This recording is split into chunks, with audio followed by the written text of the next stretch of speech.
At Lovers, you can get what you really want this holiday, a perfect pleasure present. Find a sexy gift for a loved one and pick up something indulgent for yourself. Lovers has lingerie, toys, and accessories for every desire. Lovers Rewards members can win a holiday sweepstakes grand prize worth over $4,000. With 18 Western Washington locations, Lovers is the place for sexy holiday gifting. Mention Indulge for 20% off your purchase. Visit loversstores.com for official sweepstakes rules.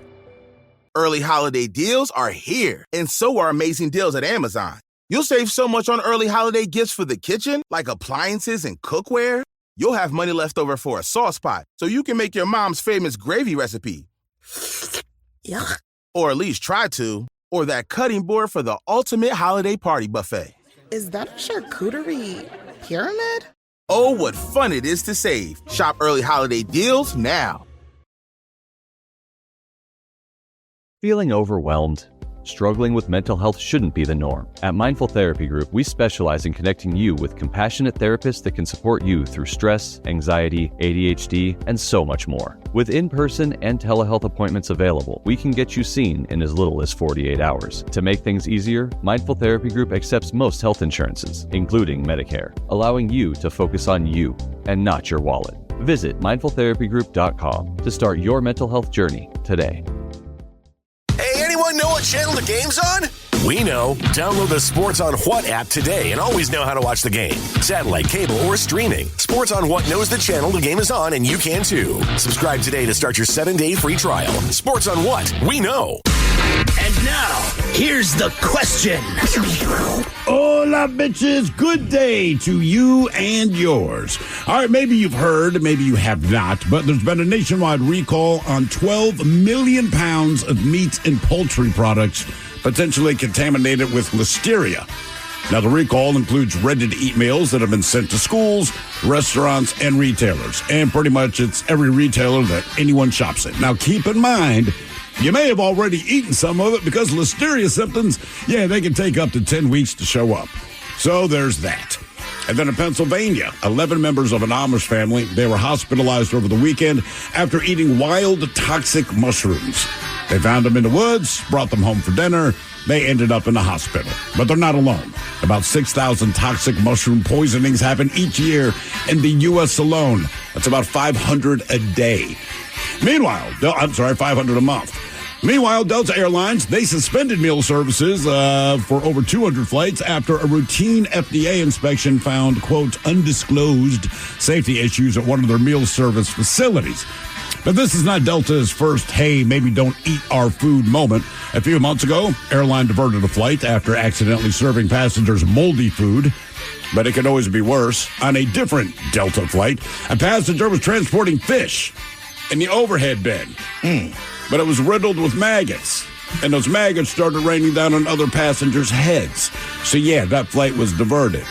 But as far as food raining down on people's heads, there's a woman a few weeks ago who was knocked unconscious after cauliflower fell off of a shelf. That's right. Today, we're talking about those food experiences that just went wrong or went sideways, and they could be anything, the food poisonings, the food recalls, choking, burning, mistaken ID, stains they left on you. But today, we want to know, quote, when did food do you dirty? To be a part of the big show, call 206-803-ROCK.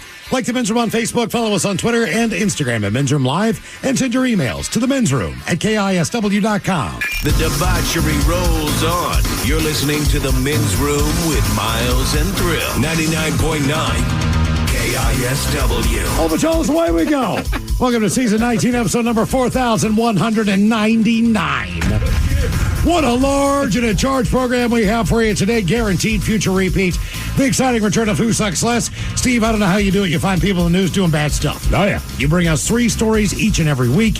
It is up to us to determine, out of the 3 stories, which one sucks the least. Is it a brutal week on Who Sucks Less? I wouldn't say brutal. I'd say just more creepy and unnecessary. It all has to do with the phone, that magical phone that we have.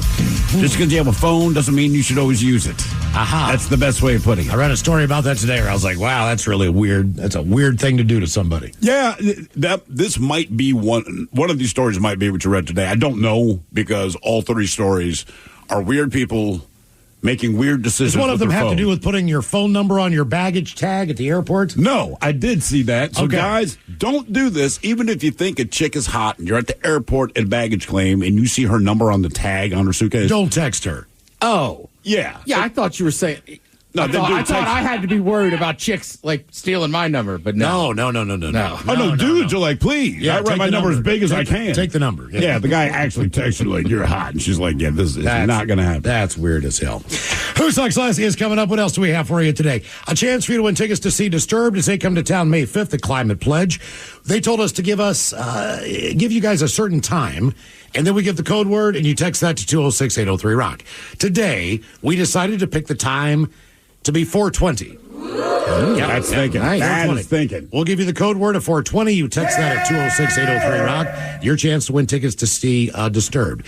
Speaking of tickets, by the way, another side note here. As we announced yesterday, once again, we are doing Live Day Friday night, December 13th. This time around at Showbox Soto. Yes. Just know if you are You might get bitten. If you are a Rockaholic member, check your email. Today in the transmission, there is a pre-sale code, so to Okay. speak. So you can buy those tickets right now up until, I believe, 10 a.m. tomorrow morning. All right. So if you want to join us for Live Day, you have a chance to buy those tickets before they go on sale, as they go on sale Friday morning at 10 a.m. for the general public. However, if you are a Rockaholic member, and if you're not, head to KISW.com, sign up. We send you about an email a week, whatever's important in our world. Hopefully it's concerts, ticket opportunities, and all that kind of stuff. But the code... No updates on the staff. Like, Taryn had a good day today. Sarah's getting a haircut. I'm just saying, we should be all-inclusive. Yeah. Terrence's dog turned 1. Castle clearly had a recent beard trim. Yeah, it's all Small there. little things. It's all Yeah. there. Plus the code word to buy tickets for a Live Day before they go on sale. So My His head shoes was aren't toilet tied. paper, not a marshmallow. yes. So Live Day tickets, we got 5K a day. That's going on as well. All you have to do is listen to the show on the Odyssey app for 1 hour for your chance to win your share of $5,000 a day. So that's another opportunity for you to get into some gimmick we got going on here. So just listen on the Odyssey app to KISW for 1 hour. Be sure to log into the app.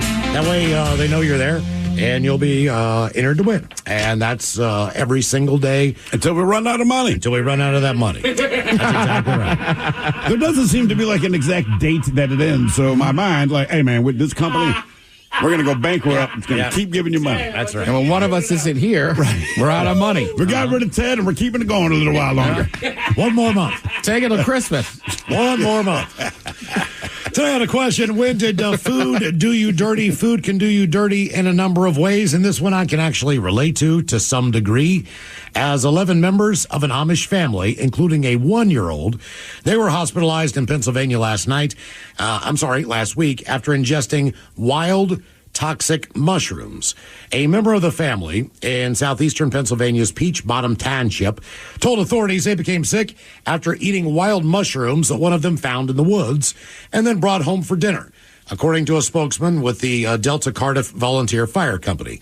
The family member, who reported the illness, walked about a half a mile to a telephone booth to call 911. I can't even believe they have a telephone booth. That is amazing. Or that he had change. The family is Amish and does not have a telephone. The 11 were a man, a woman, and 9 of their children. Damn. They ranged in age from 1 until 39. Quote, it was wild mushrooms, but the hospital would have to confirm the type, according to the emergency medical services. The fire department and EMS units, they went to the family Friday night after being told 11 had ingested toxic mushrooms, and all of them were ill, and they were transported to a hospital. 11 patients were treated and then released overnight. They say about 6,000 toxic mushroom ingestions happen each year in the United States. Yeah. I am proud to be a part of that number. More than half in children under 6, according to the National Library of Medicine, which said that misidentification of species, that's among the top reasons that for mushroom poisonings. And as you said, Steve, you would think as far as foraging mushrooms. I just said if I had to trust a group of people that are not professional mushroom foragers, all right, I just feel like the Amish would do a much better job than most other people that I would blindly trust to walk into the woods and grab mushrooms, right? Just based on lifestyle and everything else. Yep. I would have been confident. Billy comes home with the mushrooms and says, hey, man, I found these in the woods. it wouldn't have crossed my mind, just based on the fact that Amish, we live off the land, we do the thing. I'd be like, all right, hook it up. Right. You would think that, like, in their tradition, it's been... You would just ingrained. Right. It's gone down over the years. Like, don't eat these, eat those. And it's not like they migrate everywhere. Like Pennsylvania is the Amish stronghold, so whatever grows there, you would just think. But then it crossed my mind if they said, okay, which one of your friends would you trust the most to forage mushrooms that aren't going to kill you? Ooh. And I can't think of any. Oh, wow. I have a couple. Do you? Yeah. I know some guys, like, that's their thing. Okay. Like, you could be driving down the road. But one mistake, Ted. I trust them. You know, you could pick 300 mushrooms, but one mistake. Right. That's going to be the one that bites you. But see, that's the thing I was saying to Miles earlier is like, Ted, you're in a situation I'd want to be in, which is if I don't know that this is what you do, I'm not trusting you on your mushroom selection. Hey, look, I just think they're insane. Like one guy I know, like I've literally been in a car with him. We had to like make a U-turn so he could run up underneath some tree. It's like, how did you even see that? Like, how did he know? Right, you were driving.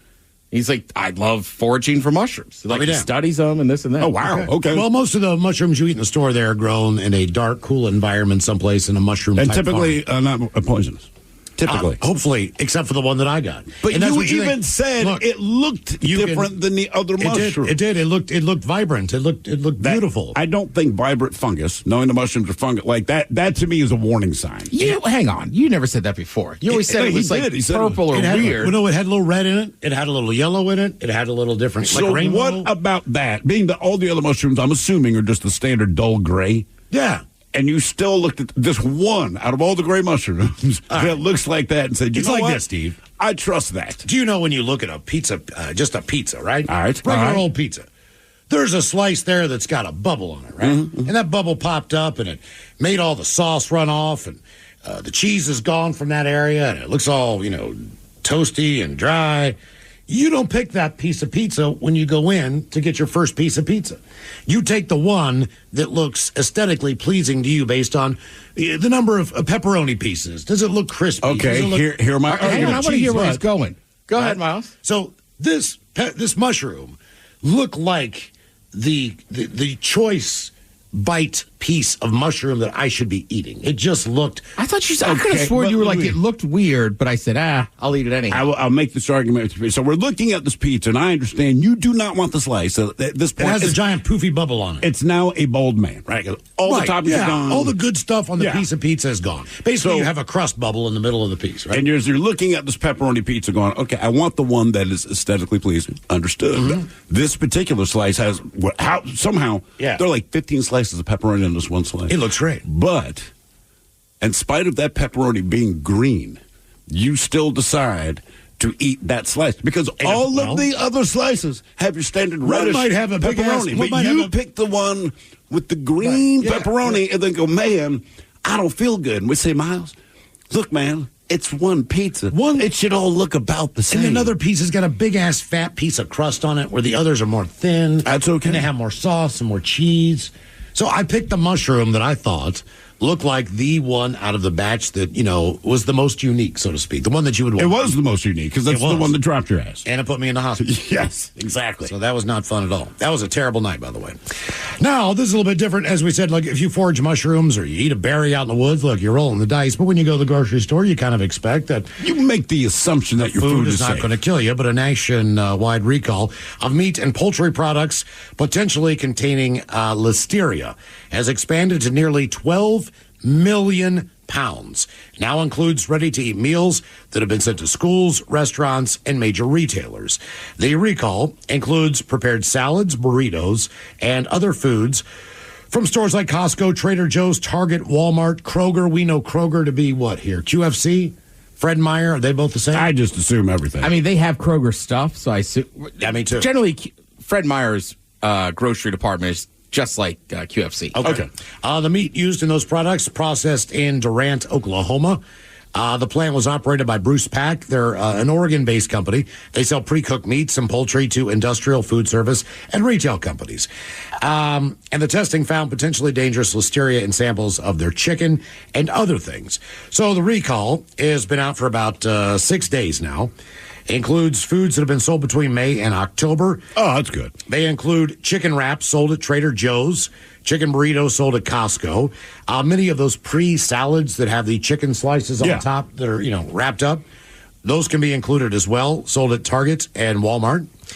Schools also got these foods. Restaurants got these foods. They can be identified by a number if you want to go look it up to see if you think any food that you have has been affected. And either way, they say, look, if the number on the recall is the number on your food, throw it away. Do not try to eat it. You can also return it to the store for a full refund. Now, here's the deal.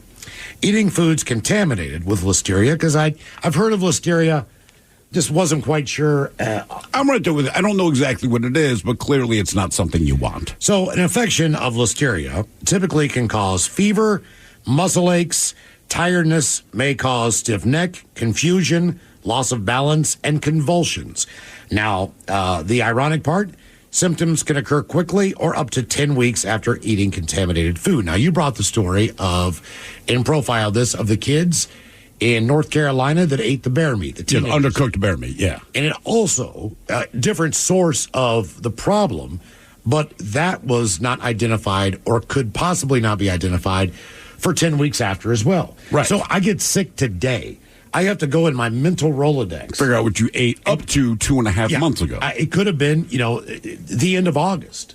Right. And I'm sick. Today. That's the worst part about this, because they said, look, this affects these products that were sold from May of this year to October. So there's a good chance all of us have eaten something. It doesn't mean you get listeria. It's the potential that it's contaminated. But I guarantee everyone we're talking to, if you eat meat and you shop at any one of the 8,000 places you just listed, you're probably eating it. It's the same bacteria that is tied to the boar's head deli meat. Yeah. That has killed 10 people since May. Jesus. That's another one that could take 10. And you go through your Rolodex of things in your head, places that you have eaten, and obviously you picked the wrong dude out of the lineup. You don't... Right. You don't remember. You think you might know. Oh, that one night I went out for sushi, or whatever your speculation is on something that you ate. My money says you're not even close to the bullseye. I mean, you're so far off the mark that you unless you eat all of these. Like my daughter, she loves the deli turkey. She prefers boar's head. Obviously, we're kind of skipping out on that right now. Yes, she can tell the difference, so it's That's annoying. That's what blows me away. Dude. I mean, it's thicker, but I don't know. Like, she can't go to Hillshire Farm for like a couple weeks. The taste isn't right to her. And it's not like she knows boar's head specifically, right? My wife picks it up, it's boar's head. So, but my daughter, she gets it, she takes a bite, and just stops chewing and looks at us, and it's like, this isn't my normal stuff. And we're like, it's not, but also it doesn't have listeria. So, I'm weary of all kinds of crazy crap. Like, I was going to buy an egg salad sandwich at the deli that was like pre-made the other day, but it had sprouts on it. Nope. And that was the one thing that I've heard. Like, look, man, sprouts, spinach, stuff like that, man. Yeah, and that's pretty high on the top of the list as far as things that get you sick. And as soon as I saw that, I was like, no chicken salad for me. You know, it's bad when you skip out on egg salad because of the sprouts. As far as something to go wrong inside of it. Again, fair call. That's my mental game working. Like, what could it have been that made me sick? I just don't buy egg salad. The pre-made egg salad, I'm sure it's fine. I don't know, man. When it comes to eggs, like, I need to see this beginning to end. I used to get the one at Starbucks, and people are like, I can't believe you get that. The egg salad sandwich? Yeah. Why? I think a lot of people are, like, thrilled. They like egg salad. It's not that... I need to know the source, man. Yeah. People don't like pre-made egg salad that much. Okay, if it's in a gas station and it's in one of those triangle plastic boxes where it's cut diagonally and you can see the inside. I mean, they put a date on that. They do put a date on that, but would you be willing to eat one where the sell-by date is even 5 days after you bought it? You know what I mean? You still got 5 good days. I would. I have. Because they used to sell them down at the Bartels. But I would eat them in that studio, so I didn't want to hear you guys get on me about, like, I can't believe you're eating that. You're right. That's a good decision. Lunch shaming. When did food do you dirty? 206-803-ROCK. We know what they really want this holiday. The perfect pleasure present from Lovers. Find a sexy gift for a loved one and grab something to satisfy yourself, too. Lovers has all the toys and accessories for every desire. Lovers Rewards members can win a holiday sweepstakes grand prize worth over $4,000. With 18 Western Washington locations, Lovers is the place for the hottest holiday gifting. Mention presents for 20% off your purchase. Visit loversstores.com for official sweepstakes rules. Early holiday deals are here, and so are amazing deals at Amazon. You'll save so much on early holiday gifts for the kitchen, like appliances and cookware. You'll have money left over for a sauce pot, so you can make your mom's famous gravy recipe. Yuck. Or at least try to. Or that cutting board for the ultimate holiday party buffet. Is that a charcuterie pyramid? Oh, what fun it is to save. Shop early holiday deals now. Life can be hectic, and managing your mental health is more important today than ever before. That's why Mindful Therapy Group's mission is to take the difficulty out of finding a therapist. Whether you need talk therapy, psychological testing, even medication management, Mindful has you covered. Our compassionate therapists specialize in helping you navigate stress, anxiety, ADHD, OCD, and so much more. With both in-person and telehealth appointments available, you can get the support you need in as little as 48 hours. To make things easier, Mindful Therapy Group also accepts most insurance plans, including Medicare, allowing you to focus on you and not your wallet. Mindful mental health providers offer services for children, teens, adults, and seniors seeking individual, family, or couples therapy. Whatever you need, we're here for you. Join us to start your journey to a healthier and happier you. Visit mindfultherapygroup.com or call 562-MINDFUL to get started today. This episode is brought to you by Progressive Insurance. Whether you love true crime or comedy, celebrity interviews or news, you call the shots on what's in your podcast queue. And guess what? Now you can call them on your auto insurance too with the Name Your Price tool from Progressive. It works just the way it sounds. You tell Progressive how much you want to pay for car insurance, and they'll show you coverage options that fit your budget. Get your quote today at Progressive.com to join the over 28 million drivers who trust Progressive. Progressive Casualty Insurance Company and Affiliates. Price and coverage match limited by state law. Terms and conditions apply. For full details, see unlock.com/legal. Actor portrayal.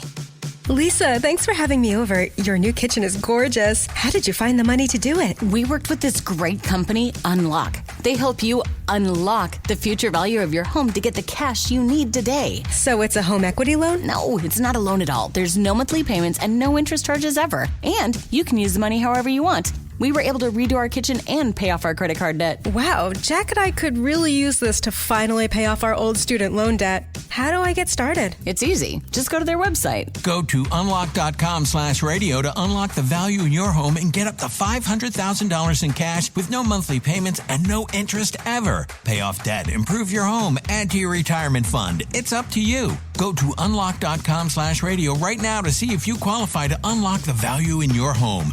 That's unlock.com/radio. Go to unlock.com/radio. 99.9 KISW. The shenanigans continue. This is the Men's Room with Miles and Thrill. Our question, when did food do you dirty? 206-803-ROCK. Just got one on the text, Ted. It says, how did food do me dirty? Just now, broke my tooth on a chicharron.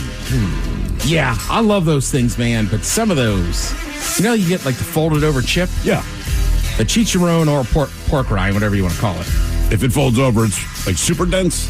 Yes. That's not, remember, your front teeth are mainly for tearing. Yeah. So those are the ones you got to kind of stick back there and crunch. You're biting through 2 layers of dried skin. So do you, Ted, as someone who loves a chicharron? Sometimes I just don't eat them.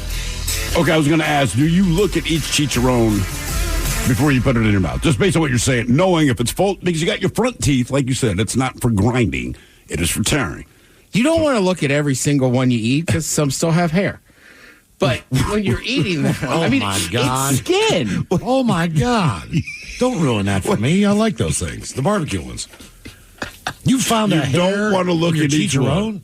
Oh, man, I hope I still eat them, so I hope I don't ruin it for people. Well, but if may you have. pull them out and really look at them, you'll see a little hair in there. Really? Mm-hmm. So you don't want to. That should be their slogan. Don't look at them. They might have hair. Is that the only food that includes hair? Oh, no. What other foods include hair? I mean, where you would just expect, like, you can find a hair at a restaurant or something, but like, I understand a piece of raw chicken with a feather stuck in the side. I get that, you know? But I think anything that has skin on it, you shouldn't be shocked if there's still one little hair poking out. What other skin do we eat? Chicken skin? Yeah, but that's got a feather in it.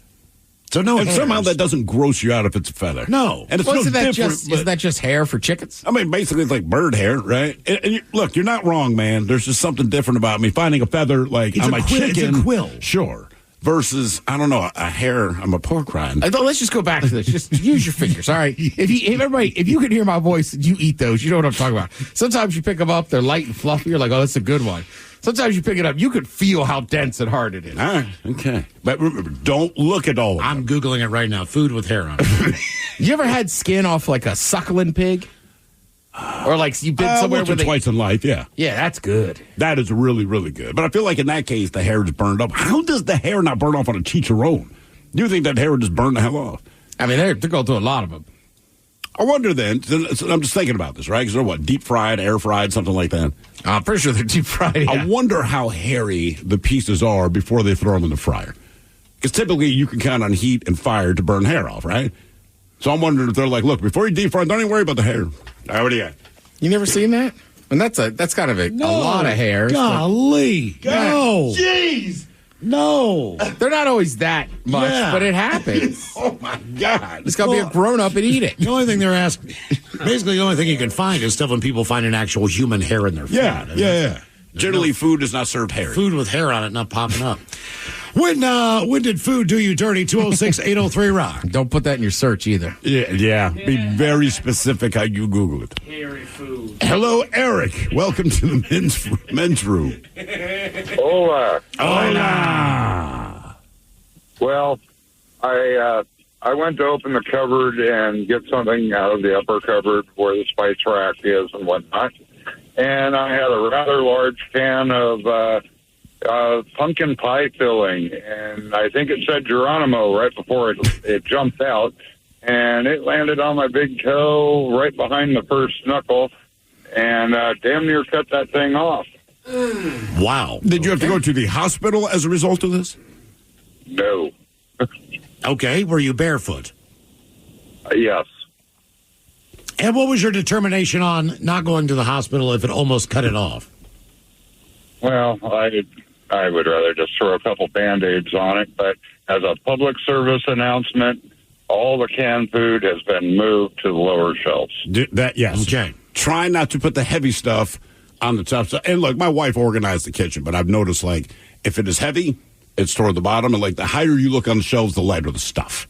And I'm like, all right, so if it's like breadcrumbs, look up top. If it's some kind of soup thing, look on the bottom. We brought up the CDC thing with the listeria. Yeah. Now, is that the same thing that they say that you can get out of a dented can of food? Botulism, I believe, is the dented can. So the people who were eating, say, the bad nacho cheese from the convenience store, the dented can, that's a different disease than... That's botulism. And I'm not sure which one is worse. I think, and I'm not 100%, I think botulism is the worst of the two. Okay. Or at least more severe side effects. I don't know. Either way, if the can's dented, I just don't They touch say throw it away, right?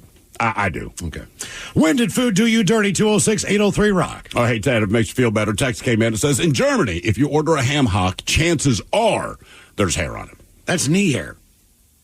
That doesn't make me feel any better. I don't care where the hair came from. I mean, look, there's no promise where the skin came from in your pork rind on the pig. You're making this worse and worse. And I like them. I know you do. I'm just saying, but you make a good point. It can come from anywhere on the pig. Oh, my God. Someone just texted and I found a nipple on my chicharron once. It was delicious. Oh, God. You ever had those Dots pretzels from like North Dakota? Yeah. Their pork rinds are delicious. Okay. Really.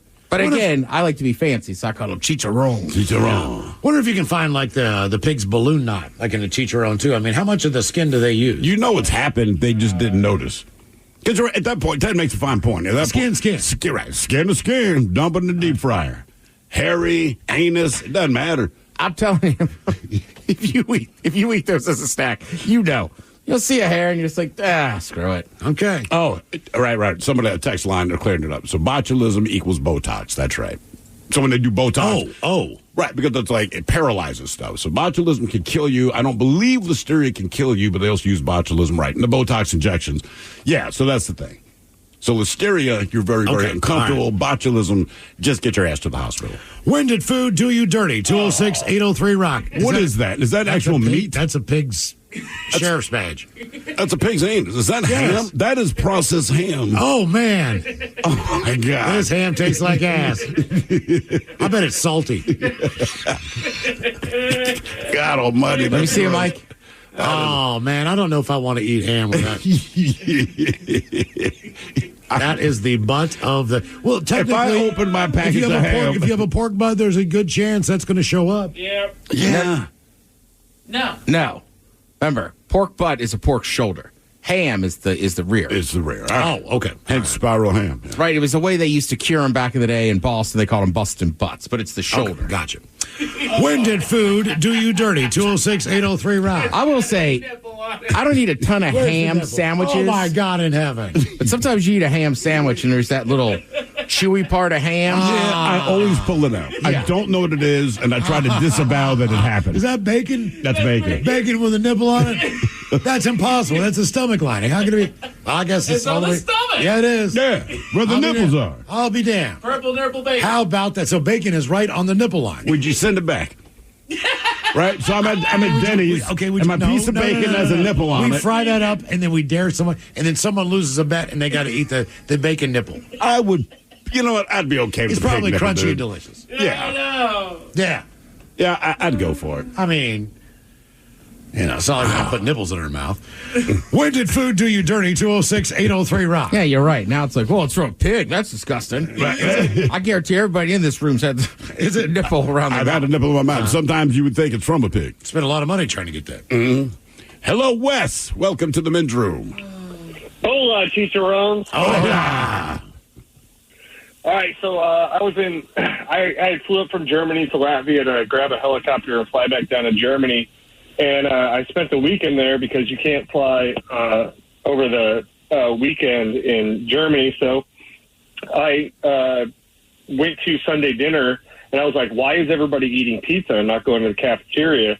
So I go to the cafeteria, and what they called it was the meat puck, and so it looked like a Scotch egg that somebody squished a little bit, and you could play hockey with. And so I ate it, and I was like, well, it's not that bad, and nobody else is in the cafeteria. Everybody else is in the hotel eating pizza. I get back up there, and I'm like, why are you all eating pizza? And they're like, did you go to the cafeteria? And I'm like, yeah. And they're like, did you eat the meat puck? And I was like, yeah. And they're like, dude. I was like, damn it, I have to be up 5 o'clock the next morning to go to the airfield and grab this helicopter and go fly. And I wake up at 10 o'clock because I went to bed early. I woke up at 10 o'clock, and I run to the bathroom, and I immediately throw up 5 times. I then turn around, sit down on the toilet, and defecate 5 times, and it's not solid. It's just all the liquid and stuff coming out of me, and I can only liken it to pre-colonoscopy. Okay. And so I did this from 10 o'clock till 1 o'clock in the morning on the hour every hour.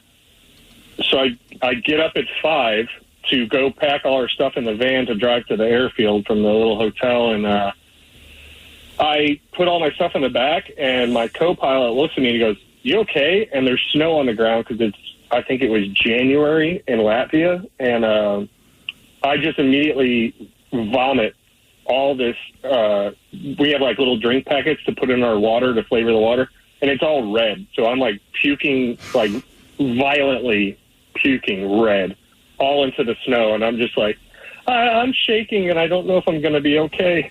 How long did all these side effects last from the meat puck? So thankfully we didn't have to fly. I went back to the hotel.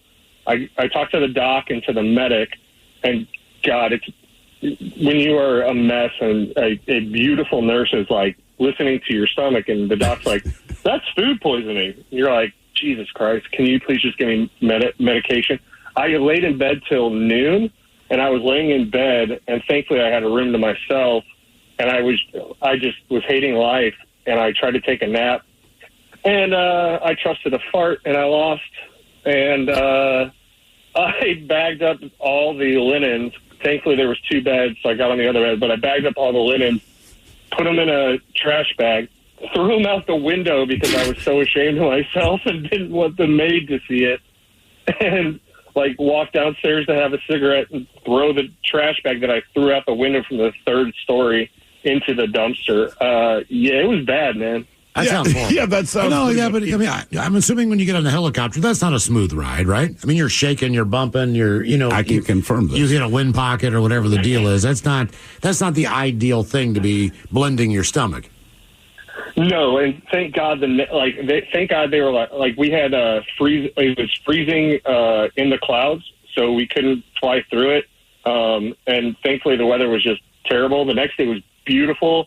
And we got to Lithuania, and I had some really good food, but it lasted about like a good 24 hours. I was just trying to chug water and get. Hey man, I have a question. Don't eat the meat puck. Don't eat the meat puck. I think the real lesson here is if you're in a foreign country and none of the people that live in that country are eating their own food, right? Skip that meal.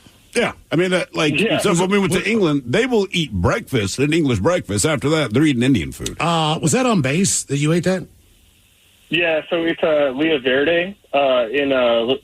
It's just to the west of Riga, which is the capital. And all the Americans, they learned, so I just came up there from Germany.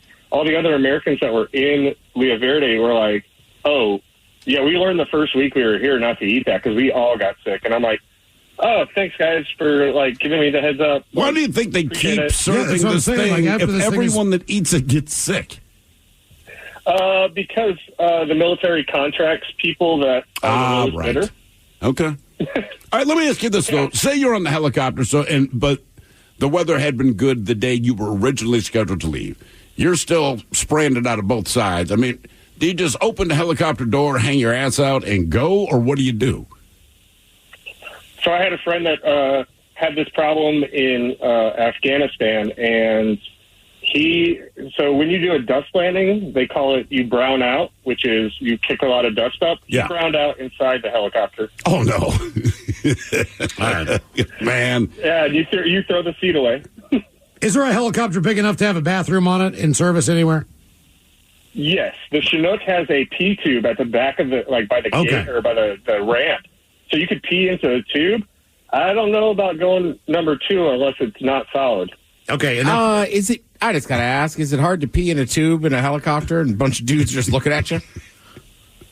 Not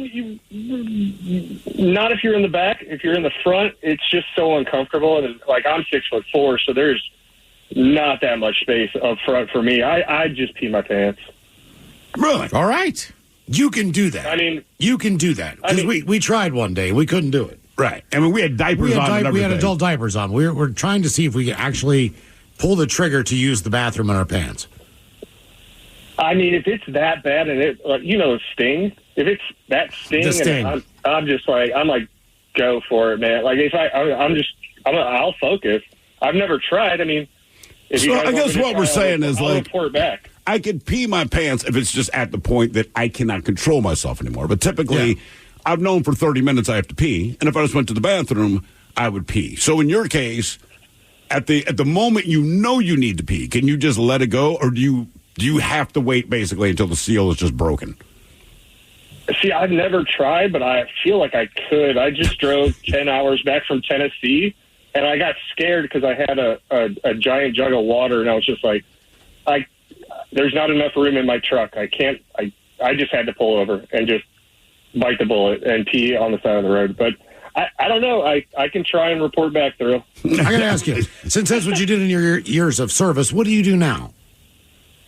Oh, I'm still doing it, brother. I'm about a year and a half out from retirement, and then I am done. I'm going to go to the house, smoke weed, and listen to Johnny Cash. Okay. That's kind of fun. Yeah, you can't smoke weed now, can you? No, unfortunately. How often do they test? Do you think you'll be one of those dudes on the shore that has a trailer double wide and that's got a helicopter out front? You offer rides for $150?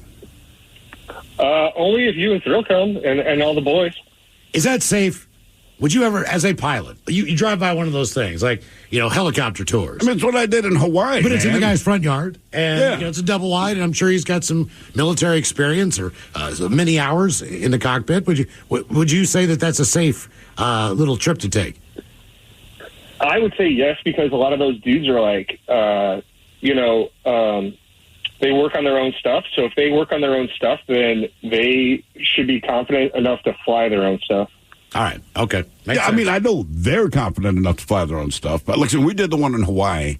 And it's Hawaii. So I don't know. I just picture something different. And we showed up like this warehouse, and they do your weight and all this kind of thing. And they send us back to this pilot, man. And the first thing I see is his helicopter. And I'm like, I feel like he went to IKEA and put this thing together. And then he had like the big Sam Elliott mustache and all that kind of thing. Zero interest in us. But we flew around, but even on the inside, I'm looking, I'm like, well, there's duct tape there.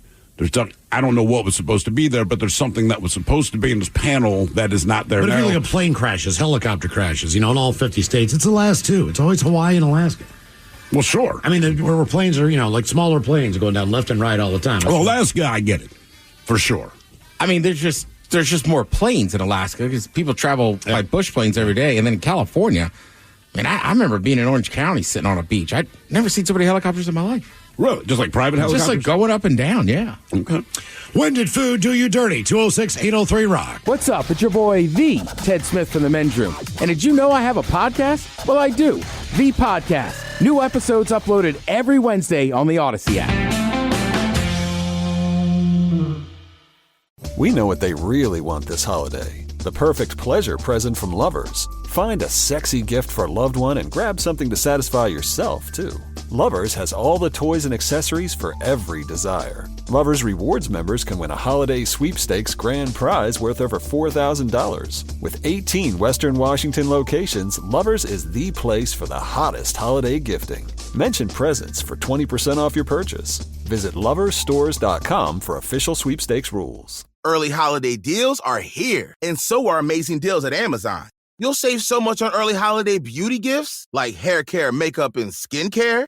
You'll have money left over to get your bro the big bottle of cologne. Just remind him one spritz is enough. Or waterproof mascara for that one cousin that makes you laugh till you cry during the family photo shoot. Say cheese! Oh, what fun it is to save. Shop early holiday deals now.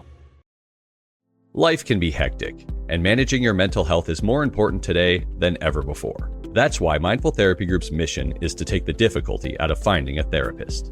Whether you need talk therapy, psychological testing, even medication management, Mindful has you covered.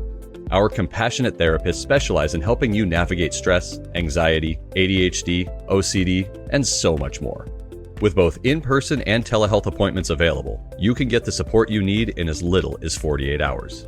To make things easier, Mindful Therapy Group also accepts most insurance plans, including Medicare, allowing you to focus on you and not your wallet. Mindful mental health providers offer services for children, teens, adults, and seniors seeking individual, family, or couples therapy. Whatever you need, we're here for you. Join us to start your journey to a healthier and happier you. Visit mindfultherapygroup.com or call 562-MINDFUL to get started today. This episode is brought to you by Progressive Insurance. Whether you love true crime or comedy, celebrity interviews or news, you call the shots on what's in your podcast queue. And guess what? Now you can call them on your auto insurance too with the Name Your Price tool from Progressive. It works just the way it sounds. You tell Progressive how much you want to pay for car insurance, and they'll show you coverage options that fit your budget. Get your quote today at Progressive.com to join the over 28 million drivers who trust Progressive. Progressive Casualty Insurance Company and Affiliates. Price and coverage match limited by state law. Terms and conditions apply. For full details, see unlock.com/legal. Actor portrayal. Lisa, thanks for having me over. Your new kitchen is gorgeous. How did you find the money to do it? We worked with this great company, Unlock. They help you unlock the future value of your home to get the cash you need today. So it's a home equity loan? No, it's not a loan at all. There's no monthly payments and no interest charges ever. And you can use the money however you want. We were able to redo our kitchen and pay off our credit card debt. Wow, Jack and I could really use this to finally pay off our old student loan debt. How do I get started? It's easy. Just go to their website. Go to unlock.com/radio to unlock the value in your home and get up to $500,000 in cash with no monthly payments and no interest ever. Pay off debt, improve your home, add to your retirement fund. It's up to you. Go to unlock.com/radio right now to see if you qualify to unlock the value in your home. That's unlock.com/radio. Go to unlock.com/radio. At Lovers, you can get what you really want this holiday, a perfect pleasure present. Find a sexy gift for a loved one and pick up something indulgent for yourself. Lovers has lingerie, toys, and accessories for every desire. Lovers Rewards members can win a holiday sweepstakes grand prize worth over $4,000. With 18 Western Washington locations, Lovers is the place for sexy holiday gifting. Mention Indulge for 20% off your purchase. Visit loversstores.com for official sweepstakes rules. This episode is brought to you by Progressive Insurance. Whether you love true crime or comedy, celebrity interviews or news, you call the shots on what's in your podcast queue. And guess what? Now you can call them on your auto insurance too with the Name Your Price tool from Progressive. It works just the way it sounds. You tell Progressive how much you want to pay for car insurance, and they'll show you coverage options that fit your budget. Get your quote today at Progressive.com to join the over 28 million drivers who trust Progressive. Progressive Casualty Insurance Company and Affiliates. Price and coverage match limited by state law. Amazon fall favorites are here to make you say, woo! With low prices on home, beauty, and fashion brands like Amazon Essentials. So hold on to your pumpkin spiced whatevers and save on fall favorites at Amazon. Hey, what's the easiest way to find out what channel the game's on? Sports on What? Subscribe to the Sports on What app and quickly find the channel for every provider. Satellite, cable, or streaming. Sports on What knows the channel the game is on, and you can too. Download today. 99.9 KISW. We return to the men's room with Miles and Thrill. That's a secret word coming up at 420 for your chance to win tickets to see Disturbed. And when you hear that word, text it to 206-803-ROCK. Our question, when did food do you dirty? I'm just looking at the text here, and Ted, you know, this whole thing started, we're talking about the chicharron. The guy broke his tooth on the chicharron. Correct. You brought up the fact that there's hairs on the chicharron, not all the time, but just be a grown-up. Sure. And then you maybe don't need hair, but you showed the pictures. I'm sure those were the extreme examples. Then we started, Mike, you showed us a picture of ham that clearly is a pig's butthole. Then there's bacon that has pig nipples. Then this text comes in. This should make everyone feel better. As a former meat cutter for a major grocery chain, we used to find nipples on bacon quite often. But the worst thing I ever cut into... God damn it. I don't think I'd ever hear that statement. What? Anything that could ruin We used bacon? to find nipples on bacon quite often. I think that's fair to never think you'd hear that. I have a question for you then, meat cutter. Do you put them to the side? And if you do, and I came in as a request and said, look, I want a pound of bacon, but I want your nipply bacon. Is it cheaper? Do I get a discount if I specifically want your nipply bacon? Look, just save me all the nipples. Save me the nipples. And put them in a bag and freeze them, and I'm going to come in and do for my stew. Like chicken gizzards. Yeah, whatever. Kind of fry them up. Some people like gizzards, some people eat chicken feet. I want pig nipples. But the sad part is his text is not done.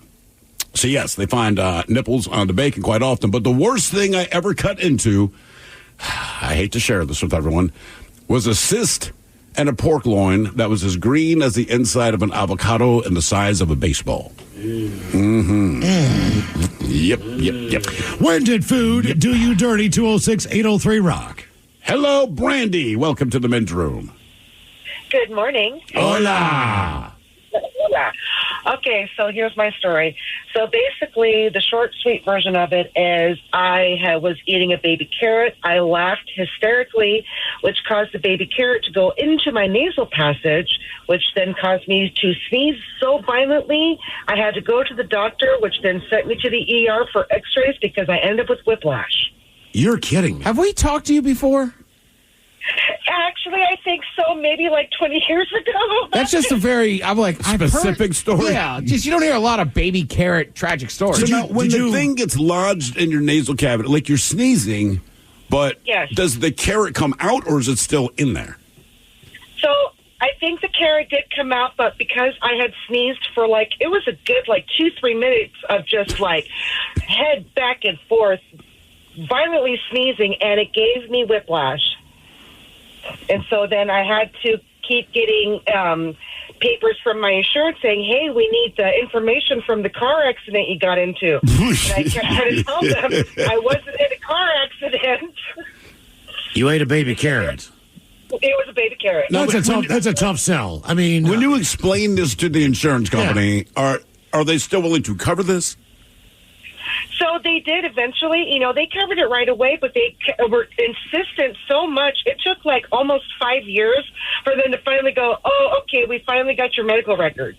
So did they not believe? I would have to believe someone's telling me the truth because that is such a ridiculously stupid story. I'm like, there's no way you made that up. Right. This must be true.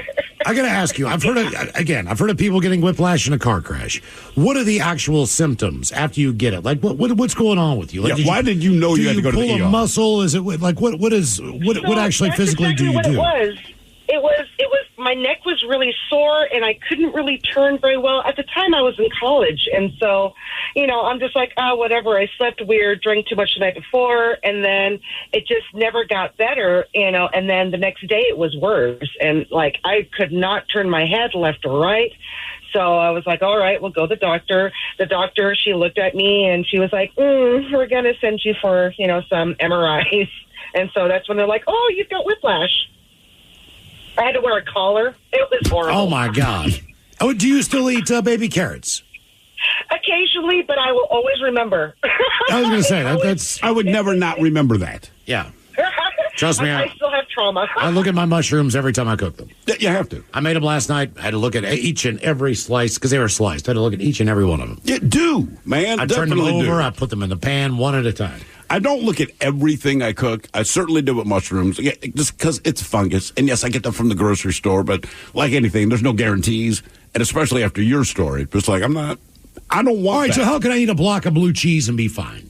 I mean, honest to God, how does that work? Somehow that mold is different than the mold. That's what I'm saying. How does that work? But it's still a dairy product. It's a dairy product, but that mold is cultivated. It is. I understand all that. But I don't know. I'm still eating mold. It is. It's just a tasty, non-lethal mold. I mean, like a mushroom. I understand that, but so what do you? It's just a different mold. I don't know. You just think that would be high on the chart of a way to get sick. Oh, you said there should be more blue cheese. Well, bad exactly. experiences. Right. I would just assume that. That's fair. I don't know why I've never heard not. of that ever. And I love blue cheese. Me too. I'll eat the Trust me. hell out of it. We had a guy. That's so weird. You hate vegetables, but you like that stuff. Well, it doesn't taste anything like vegetables. It's not. No, Look, I know. Man, I got weird taste. I'm sorry. I just don't like. But whatever the chemical or enzyme that's in almost all of them, my tongue picks up. And I've said this before. My brother in high school, he had some kind of experiment for high school, and he brought home they look like acid tabs, but just pieces of paper towel. And never sprayed with, like I said, it's either an enzyme, protein, or chemical that's in vegetables. And he and my mother placed it on their tongue. They tasted nothing. They said it tastes like a paper towel. So that's what my father and I assumed it would taste like. We put it in, and it was bitter and horrible. And we're like, what is this? He goes, that's the thing that makes vegetables taste like vegetables. Does your dad not eat vegetables either? My dad would prefer not to eat vegetables, but you're 84. He is married to my mother. It's working. He goes to the doctor. It's working. I know, but I think he'd rather die eating peanuts and vanilla ice cream because that's his jam. But my mom makes sure. Now, here's the thing. So, like, last time I visited them, we went to get barbecue. Everyone mowed down on barbecue, but he got this little side salad, okay? The speed with which he and I both consumed our barbecue says we like barbecue.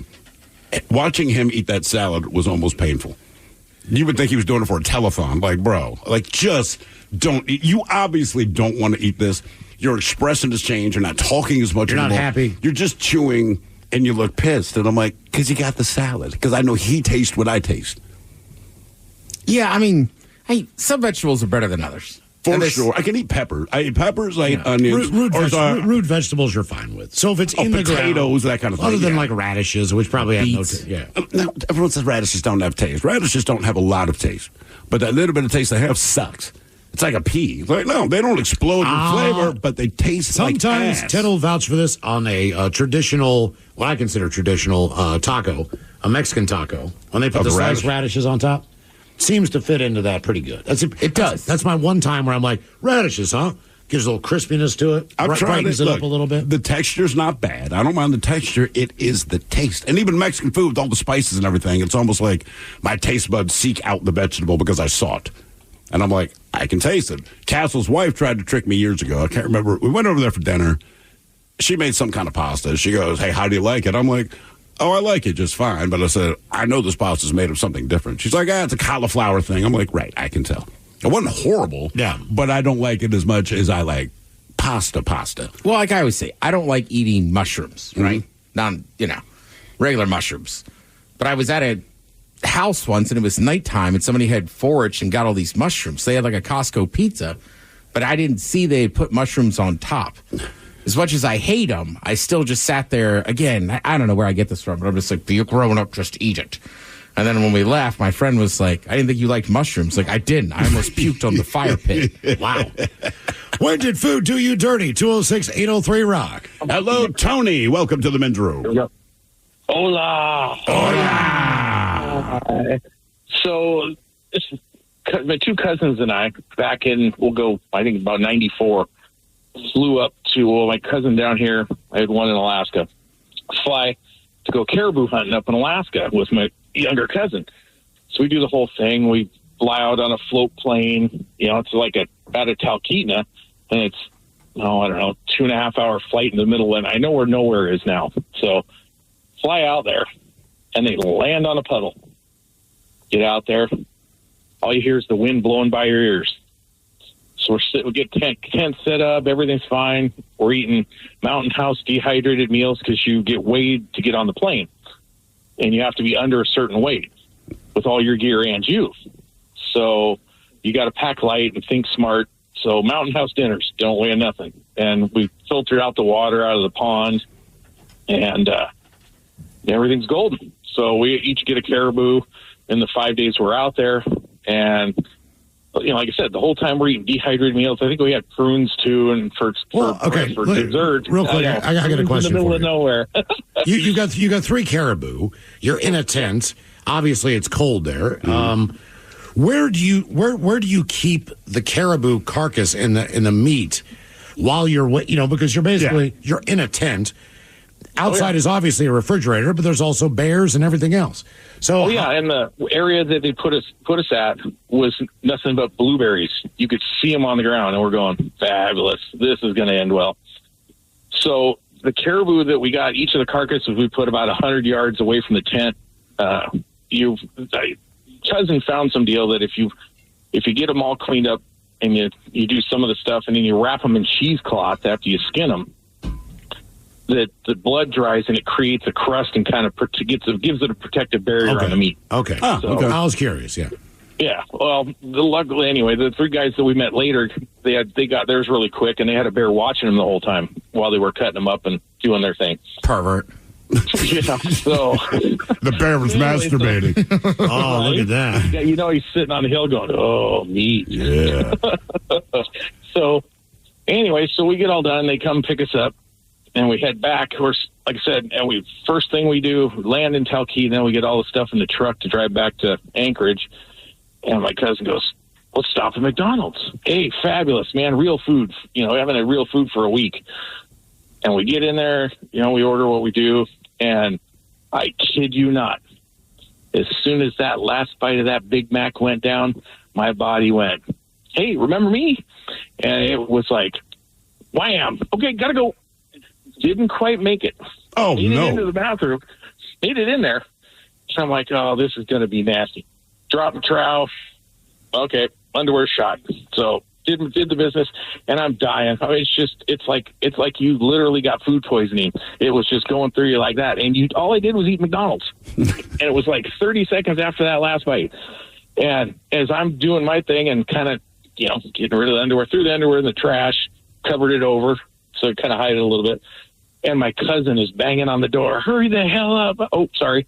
Hurry up and get done. I got to go. And I'm kind of laughing at the same time. But it was just like liquid plumber going through there. It was just. So he had the same issue as you? Did he have the same issue as you? Oh, yeah. And we all had something different. One of my oldest cousin had nuggets. I had a Big Mac. And I think he had a burger, I think. You sure this is something that happened like a day ago or a day and a half ago, and now it's hitting you? Because it doesn't seem like your body can process stuff that fast. I mean, obviously, it potentially can. Well, I don't know if it was. I don't think it was the burgers and everything else we ate coming out, but I think it was just the shock of the grease and the okay, and whatever else. That that can happen. That makes a lot more sense. Yeah, because I don't think it wasn't anything wrong with the food, I don't think, but it was, I think, the going from, hey, you're eating, freeze-dried rice and whatever else to, I think we had Kool-Aid mixed with the water, so it tastes a little better. Plus, you're the only 3 people on McDonald's that desperately needed to use the bathroom. How many pounds of meat did each of you guys get? Total, we turned in 100 pounds of meat with no bones. It was straight meat. And so, how did you make that when you got home? Stew? Did you do sausage, ground? You turn it into. My cousin had a butcher friend, so we turned the meat into him. And the rule of thumb up there is if you turn in 100 pounds or more of meat, you get your meat back. So, as you're processing the meat in the garage and cutting out all the bad spots, picking out all the hair and doing all that and making it nice. If you don't have 100 pounds, well, then you get somebody else's junk that they just might have just dropped off and called it good. Okay. So, anyway, see, we got the meat back, and you get to pick what you want. So they gave us roasts. I had a roast the size of a football, and then we had cube steaks, summer sausage, pepperoni. Damn. And I think there was something else. I mean, I ended up coming back with a 6-foot cooler full of stuff. Of course, then again, we brought back some crab legs and some halibut. Oh, hell yes, you did. Okay. That sounds like a pretty good trip. That does sound like a good trip. I don't know if I want to be in the middle of Alaska in a tent, but yes. I do not. By the way, we got an update from our meat cutter friend that texted in earlier. The one who said, you'd be surprised how many nipples we find on the bacon. And I said, do you set it aside or what's the deal? So she responded and says, I'm the meat cutter girl, and yes, we used to set the nipply bacon aside after lots of giggling, and we either marked it down or gave it to nasty customers. Huh. So you go up there to the meat cutter, have a bad attitude, ask for some bacon, probably have some nipples on there. I don't know how you can have a bad attitude with the butcher. They're going to hook you up. But people suck. Yeah. That's all. Yeah. I mean, that's all it is. When did food do you dirty? 206-803-ROCK. Or you stood there at the counter going, and then you're getting a nipply bacon. Yeah.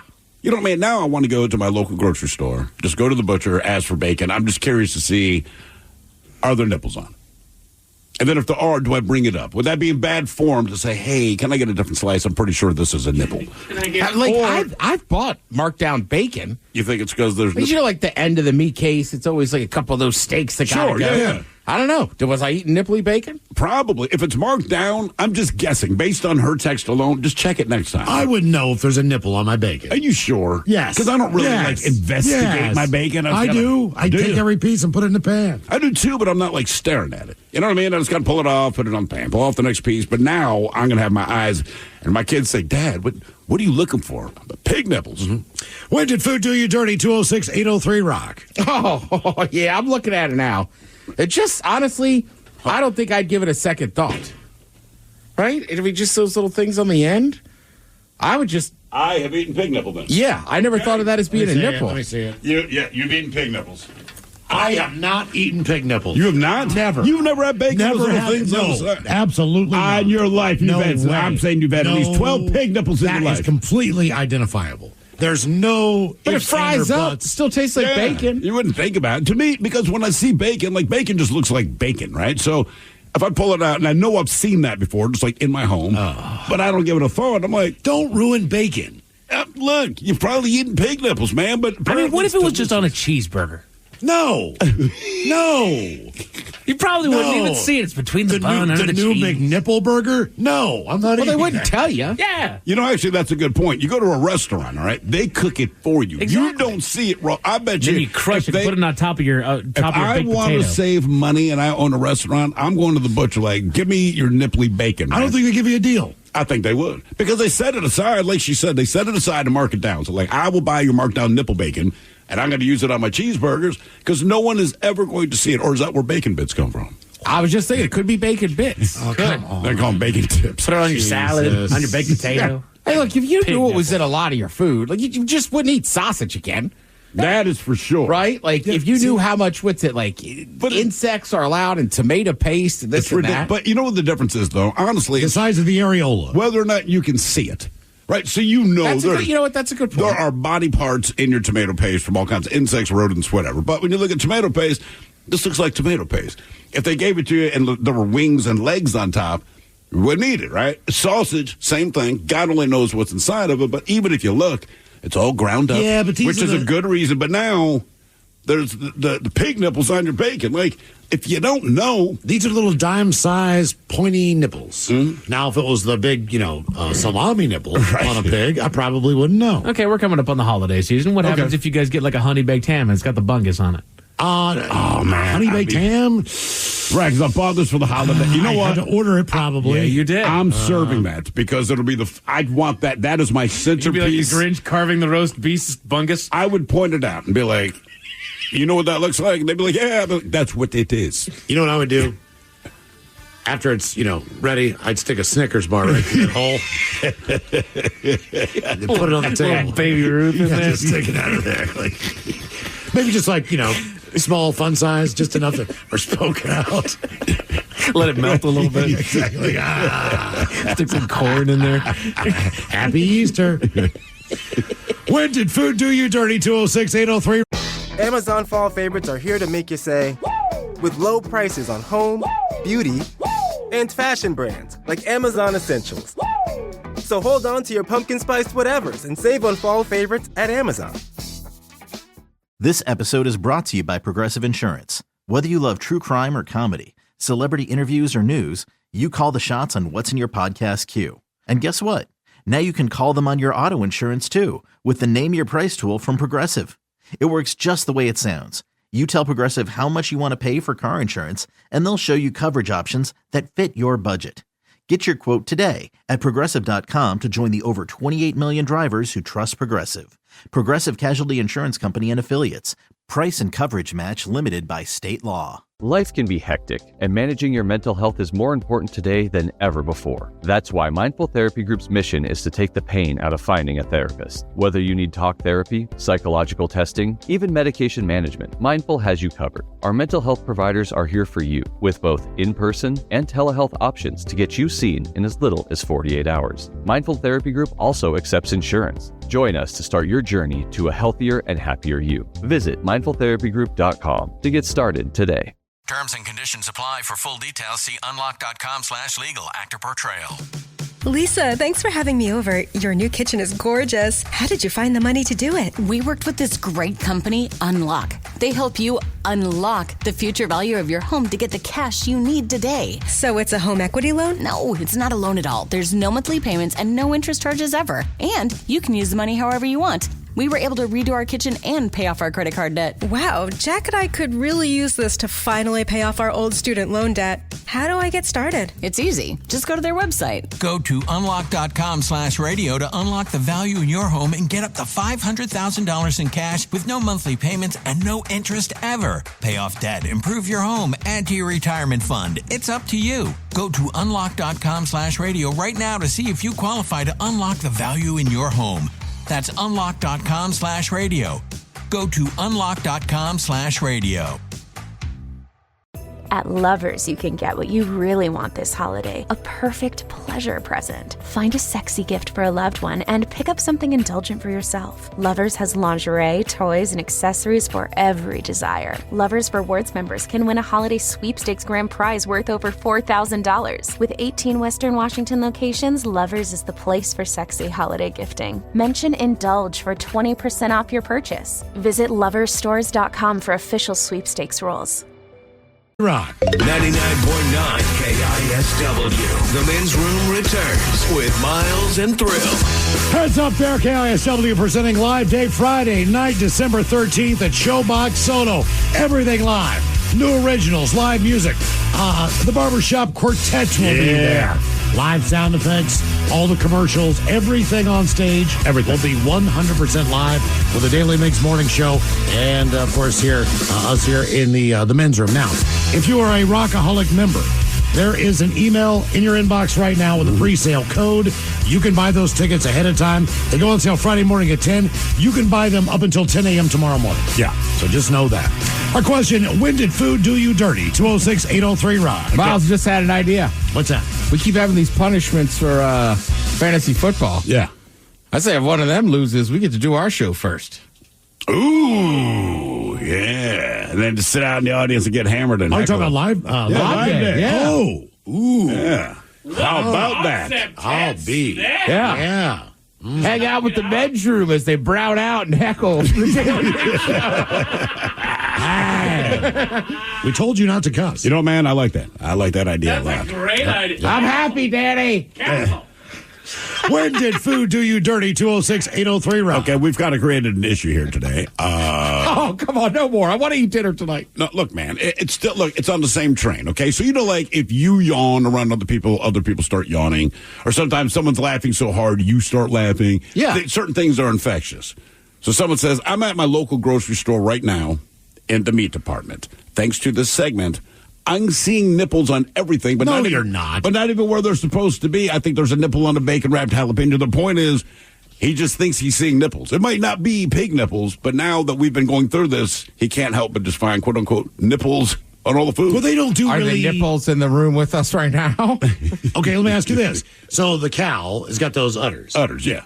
Do they do anything with that as far as a culinary, anything? Culinary, in my restaurant experience, no. You've never seen the nipple somewhere, the nipple bag. Somewhere somebody eats You them. think it's in a beef sausage? Is that just Why one? wouldn't you just go Is that just one big boob with one like big boob with a 6 bunch of nipples? nipples, yeah. All right, so cow's got one boob. One boob, 4 nipples. But you don't do anything with that from a food standpoint.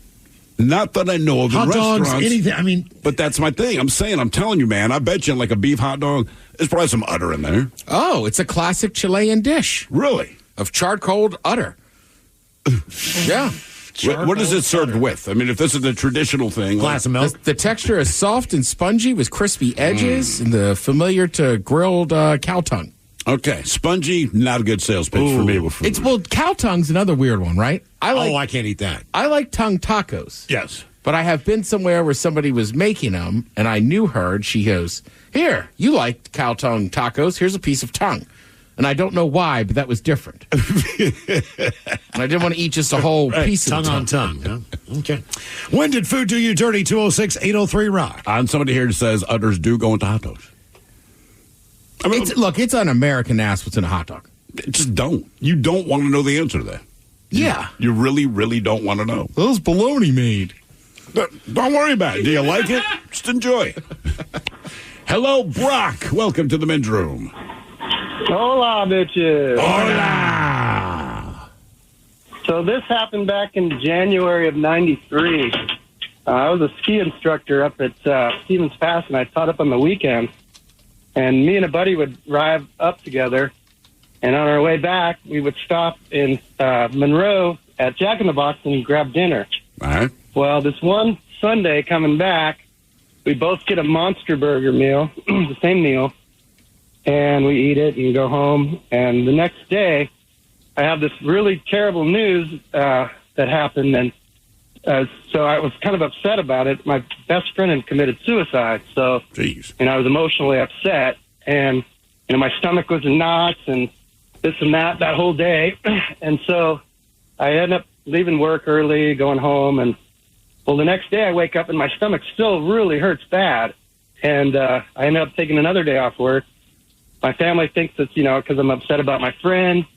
I go over to a buddy's house and we hang out and have a couple beverages just to try to get over what had happened.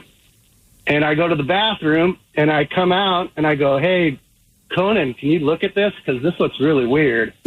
And what everybody wants to hear. Yes. Well, there was blood in the toilet and it looked like it was in my stool. So he goes, "Yeah, that doesn't look normal." So, I'm sick for a couple of days. That Friday is the funeral and I'm a pallbearer. But by then they talked me to go to the doctor, so I made a doctor's appointment. So I go to the doctor that morning. They want me to leave a stool sample. And I'm like, okay, well, I'm in a suit. I'm going to a funeral. Maybe I'll come back later and do it. And they're like, okay, sure. And so then that day it comes out about that Jack in the Box in Monroe that a bunch of people had gotten E. coli from that Jack in the Box. Oh, Sure well, at least you had an answer. So at least you had an answer. Yeah, you knew definitively what was good. Did your buddy that you went skiing with, did he get sick as well? No, so I was crazy. I got the bad burger. He got the good burger. Yeah, it was terrible. It was like, it felt like somebody was ripping my guts out for days. And how long does it take for E. coli to get through your system? Well, that happened, I ate it Sunday, so it must have been, it was the next day, like 24 hours. I got to ask, this is terrible, but when you bend over and you pick up that casket for any reason with a weight, is there a thought in your head? I'm going to crap myself. That you might just do it then? It was such a harsh day. I was surprised how heavy those stupid caskets are. They're amazingly heavy. Yeah. Yeah, I know. There was like 6 of us, and it was like, oh my God, I feel like I'm going to pull a muscle. But no, I wasn't too worried about it by then. It started to feel better, and this is where it gets upsets me because I didn't leave that stool sample. I ended up contacting Jack in the Box, and they ended up giving me money. But because I didn't have total proof of it, just the doctor saying it seems like you have E. coli, that I only got like $1,500. They gave me the week I had off and $500 pain and suffering. Okay. All right. At least you got something, but let that be a lesson, kids. When the doctor asks for a stool sample, just do it. It is weird. Is there a timeline on the weird stool sample? To take that thing and just put it on the thing. And I mean, there's got to be, right? I mean, but I'm saying you're at the hospital, right? But you still have some place to go. They're asking about it. Can you do a stool sample? Like, yeah, but I don't have to go right now, fellas. Hey, How long do you have? I'm pretty sure that at one point in time when I did one, either UPS picked that up or FedEx, I mailed it. Oh, really? I mailed it back to the hospital. I'm almost positive I've done that. I put poop in the mail. Huh? Not an actual. You just put a little smear on there, like A smear on what? They have a. They do give you something. They give you specific. something that you put it in, then you put it in a little bag, and then you give it back to them. Can you do it at the hospital? Like, sometimes you got to give a urine sample, and you just put it in that little urine locker. If you're on the ready, I mean, do you have one on deck in that 45 minutes that you're at the hospital? Because you might be like, dude, I actually went to the bathroom right before I got here. I wish you'd let me know. I got nothing. So, like I tell you right now, Ted, you got to go ahead and give me a poop sample. All right. Can you do it? Can I drink some coffee and throw in a Zen? Whatever it takes. I mean, if you come prepared, you got to do it. I mean, that would take longer than giving you a urine sample. For sure. Work one up. Yeah, man. If you do, what are you doing? Like jumping jacks in the waiting room? I mean, what the hell? How do you? You know what? I've never been in that position because you're right. Like the urine sample, generally, like your yearly physical or whatever, like it's coming, so you try to prepare. You know what I mean? Try not to pee like before the thing. But you're right. That would be odd if somebody goes poop, dude, right now. Yeah. Okay. When did food do you dirty? 206-803-ROCK. Hello, Wyatt. Welcome to the men's room. Hola. Hola. So, I guess just to get to it, so about probably like 10 years ago when I was 21, I went to Thailand by myself on my first trip abroad. And so I got into Chiang Mai. It was like 11 in the morning. So I was just walking around, checking out the place, seeing everything, and, really was stoked to get some street food. So found this little cart, and they were making like this really good soup, it looked like, and the smell just drew me over. So I went over there, got a bowl of it, and it was all good, like first best dish ever. So anyways, like an hour goes by, maybe 2, and all of a sudden I'm just feeling rummy, and I was like, man, I should probably go back to my hotel right now. I'm not too sure what's going to happen. So I get in a tuk-tuk and give him the address, and this dude drops me off, and I look outside, and I'm like, this can't be right. And I look out, and it's a ladyboy bar.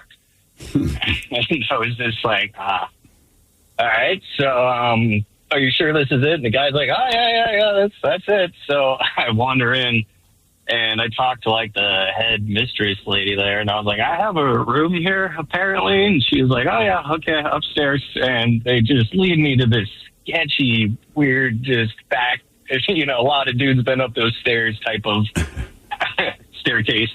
And then I go into my room, and that's and then so meanwhile I'm just puking my guts up and crapping everywhere, and in this tiny little bathroom that's just, it's basically like, can you guys hear me? Yeah, we're listening. Yeah, we got you.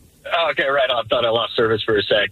So anyways, the bathroom is this tiny little box. It's like an airplane box.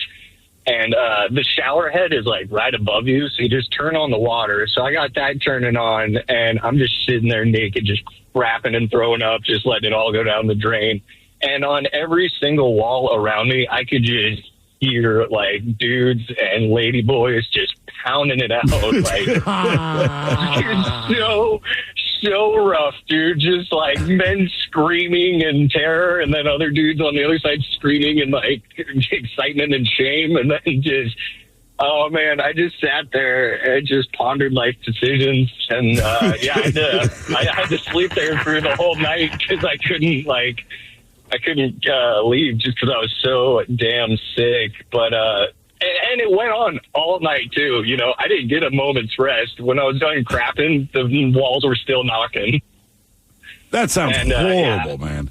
Yeah, the next morning I got out of there at like 7 or 8 and went to a better hotel. But yeah, won't be buying a room for $7 a night anymore. No. Was it a hotel or just like a brothel that sold rooms? So it was like a brothel that also worked as a hotel. I don't know, man. I found it on Kayak. I didn't think they'd do me that wrong.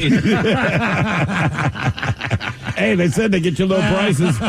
They delivered. Yeah, it was like, I don't know. How was the algorithm was doing? But how was the rest of the trip though? After all that got settled down, did you finally find a decent hotel room and everything? The rest of the trip. Yeah, it was badass. Found an awesome hotel for like $20. It was like staying at something that was way better. And then, yeah, made my way down south. And Bangkok was pretty freaking wild. And but no more food poisoning. poisoning. Had a really good trip. No more food poisoning. I had like an iron stomach after that. Yeah. I mean, I feel like Thailand is most. Like, if you're going to go for that kind of excitement, it's either like Thailand or Brazil. Yeah, Thailand, you hear it all the time. I went for the beaches. And everyone's like, sure you did. When my daughter was a teacher there, they had the street fair, the bigger one. It was either Saturday or Sunday. And that's basically all they ate. So they would just go there and eat, all day long. Yeah. Do the thing, wander around town. And that was the old, just constantly grazing for everything and walking around. And that was basically I'm down with that, man. One big meal for the day. So, I mean, I'd give it a shot, knowing that. Sure, man. I mean, I like Thai food, but like anything, when you go to the country of origin, it is different. Yeah. Right? People, I love Mexican food. You go to Mexico, a little different than what you're eating up here. When did food do you dirty? 206-803-ROCK. Hello, Mary. Welcome to the men's room. Well, hi there. How are you? We're doing great, Mary. Well, let's hope none of us get food poisoning anytime soon, but I've had it a couple of times. The first time at a Sheraton hotel in Pasadena at a banquet in my honor because I had won a scholarship. And it turns out, about a third of the people at the banquet got it. But I was fine that night. Next morning, I'm in Latin class, of all things, and you just get that feeling of, oh, no. Oh, no. Do you say in Latin, I'm going to pupicus my panticus? Yeah, so I ended up in the loo and was in there through at least 3 changes of class because people would come and people would leave. But the better story was, a few years later, and I'm a third-year OBGYN resident, and my fiance and I went to pick up the wedding rings, and we went out to dinner and had a lovely dinner. It was like a surf and turf deal. And I spent the night on the porcelain throne with a wastebasket in my lap. And you all know the scenario. And finally got a couple hours of sleep. It was Saturday, and I was in charge of doing hospital rounds with the junior residents and the students. If my son Colin is listening, he'll have heard this story.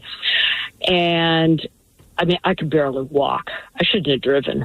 But, my blood pressure was like 70/30 and pulse was off the chart. So they started an IV. And I felt a little better. And, I grabbed my IV pole and we did rounds. This is at a county hospital. Wait, you're doing the rounds with the IV pole in your arm? With the IV pole my arm. What kind of look do the patients give you when you walk in? And obviously, like, you're supposed to be there, but you have an IV hooked up to your ass. You can lie. I'm super hungover, dude. Yeah, it was quite the double take from a lot of them. But again, it was one of the Los Angeles County hospitals, and a lot of them couldn't speak English, so we did a lot of translating, that I had been ill and needed my fluids. But then after that was all done, I still wasn't quite up to snuff, so they hung another bag, because I'd had the first liter of fluids, hung another bag and did a little more rounds and all that, and it was time to leave, And I thought, well, heck, I might as well get the whole bag. So I just carried it down to my car and hung the bag on the rearview mirror and drove home. Which, if I'd gotten pulled over, that would have been very strange to explain. It wouldn't be illegal, right? Just a weird conversation to have with the cops? I guess, yeah. I don't know if there's a law against having an IV running driving when you're while not in the back of an dehydrated. ambulance. I mean, it's not a good look, that's for sure. Exactly. Is there a limit to how many bags they can give you in one sitting? I don't think so. I mean, sometimes people need a lot.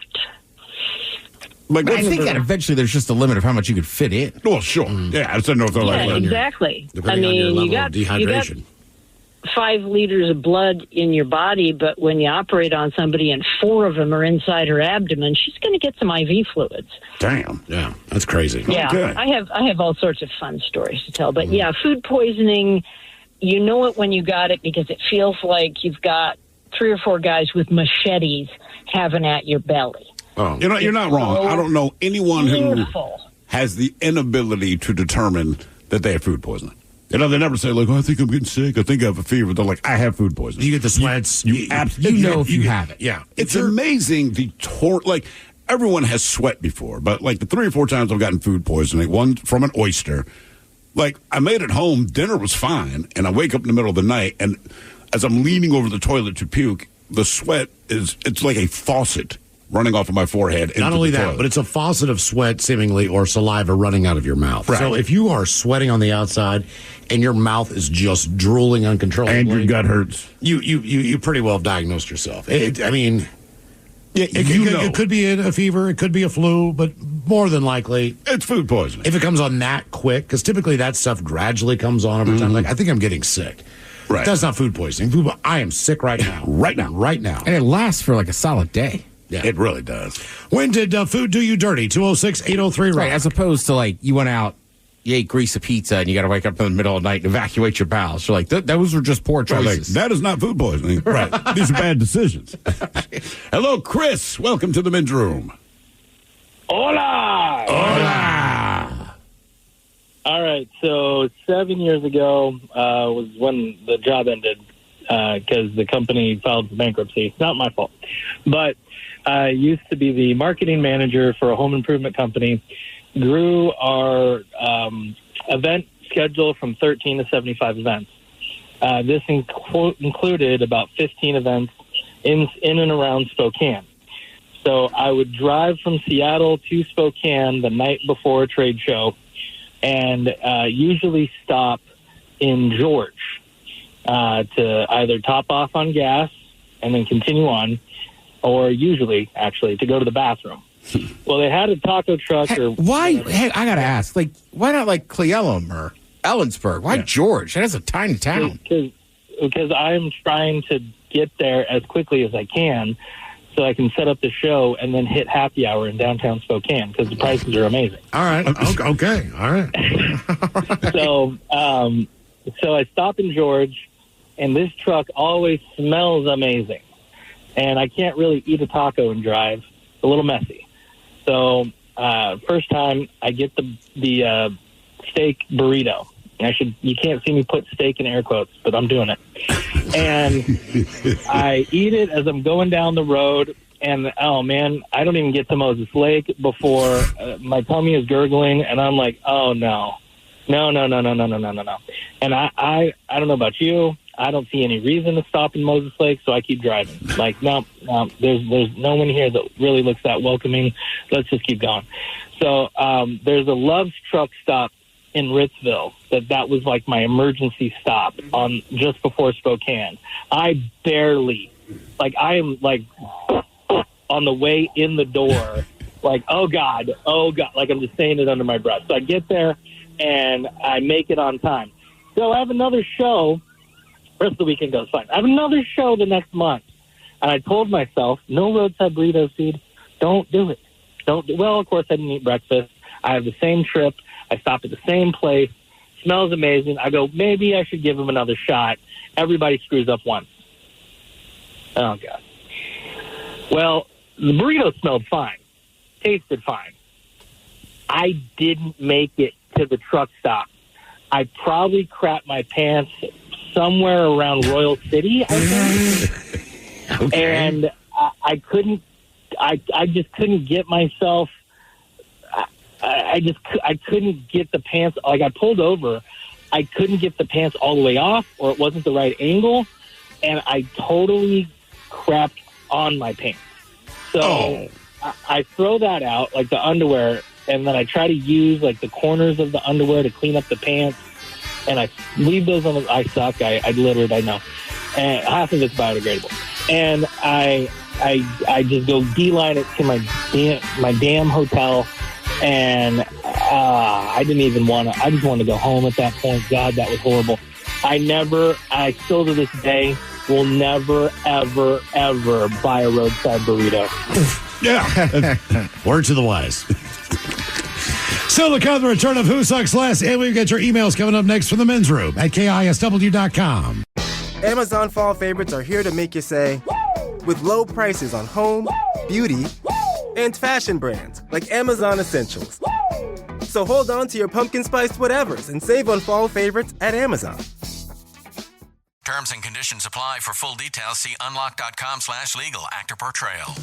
Lisa, thanks for having me over. Your new kitchen is gorgeous. How did you find the money to do it? We worked with this great company, Unlock. They help you unlock the future value of your home to get the cash you need today. So it's a home equity loan? No, it's not a loan at all. There's no monthly payments and no interest charges ever. And you can use the money however you want. We were able to redo our kitchen and pay off our credit card debt. Wow, Jack and I could really use this to finally pay off our old student loan debt. How do I get started? It's easy. Just go to their website. Go to unlock.com/radio to unlock the value in your home and get up to $500,000 in cash with no monthly payments and no interest ever. Pay off debt, improve your home, add to your retirement fund. It's up to you. Go to unlock.com/radio right now to see if you qualify to unlock the value in your home.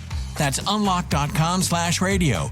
Go to unlock.com/radio. Feeling overwhelmed? Struggling with mental health shouldn't be the norm. At Mindful Therapy Group, we specialize in connecting you with compassionate therapists that can support you through stress, anxiety, ADHD, and so much more. With in-person and telehealth appointments available, we can get you seen in as little as 48 hours. To make things easier, Mindful Therapy Group accepts most health insurances, including Medicare, allowing you to focus on you and not your wallet. Visit mindfultherapygroup.com to start your mental health journey today. This episode is brought to you by Progressive Insurance. Whether you love true crime or comedy, celebrity interviews or news, you call the shots on what's in your podcast queue. And guess what?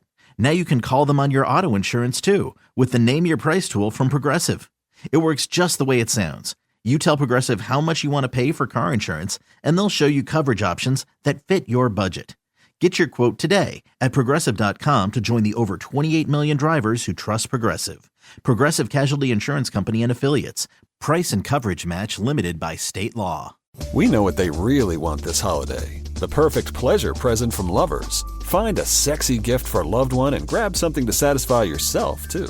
Lovers has all the toys and accessories for every desire. Lovers Rewards members can win a holiday sweepstakes grand prize worth over $4,000. With 18 Western Washington locations, Lovers is the place for the hottest holiday gifting. Mention presents for 20% off your purchase. Visit loversstores.com for official sweepstakes rules.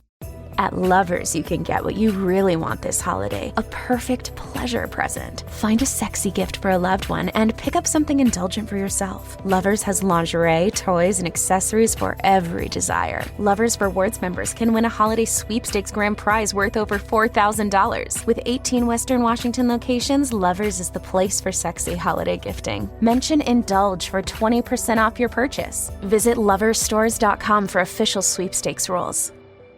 Early holiday deals are here, and so are amazing deals at Amazon. You'll save so much on early holiday fashion gifts, like cozy fits and stylish shirts. You'll have money left over for those aviators that make you feel like a maverick. Or that ugly holiday sweater that's like really ugly. OMG, that's like really ugly. Oh, what fun it is to save. Shop early holiday deals now. This episode is brought to you by Progressive Insurance. Whether you love true crime or comedy, celebrity interviews or news, you call the shots on what's in your podcast queue. And guess what? Now you can call them on your auto insurance too with the Name Your Price tool from Progressive. It works just the way it sounds. You tell Progressive how much you want to pay for car insurance, and they'll show you coverage options that fit your budget. Get your quote today at Progressive.com to join the over 28 million drivers who trust Progressive. Progressive Casualty Insurance Company and Affiliates. Price and coverage match limited by state law.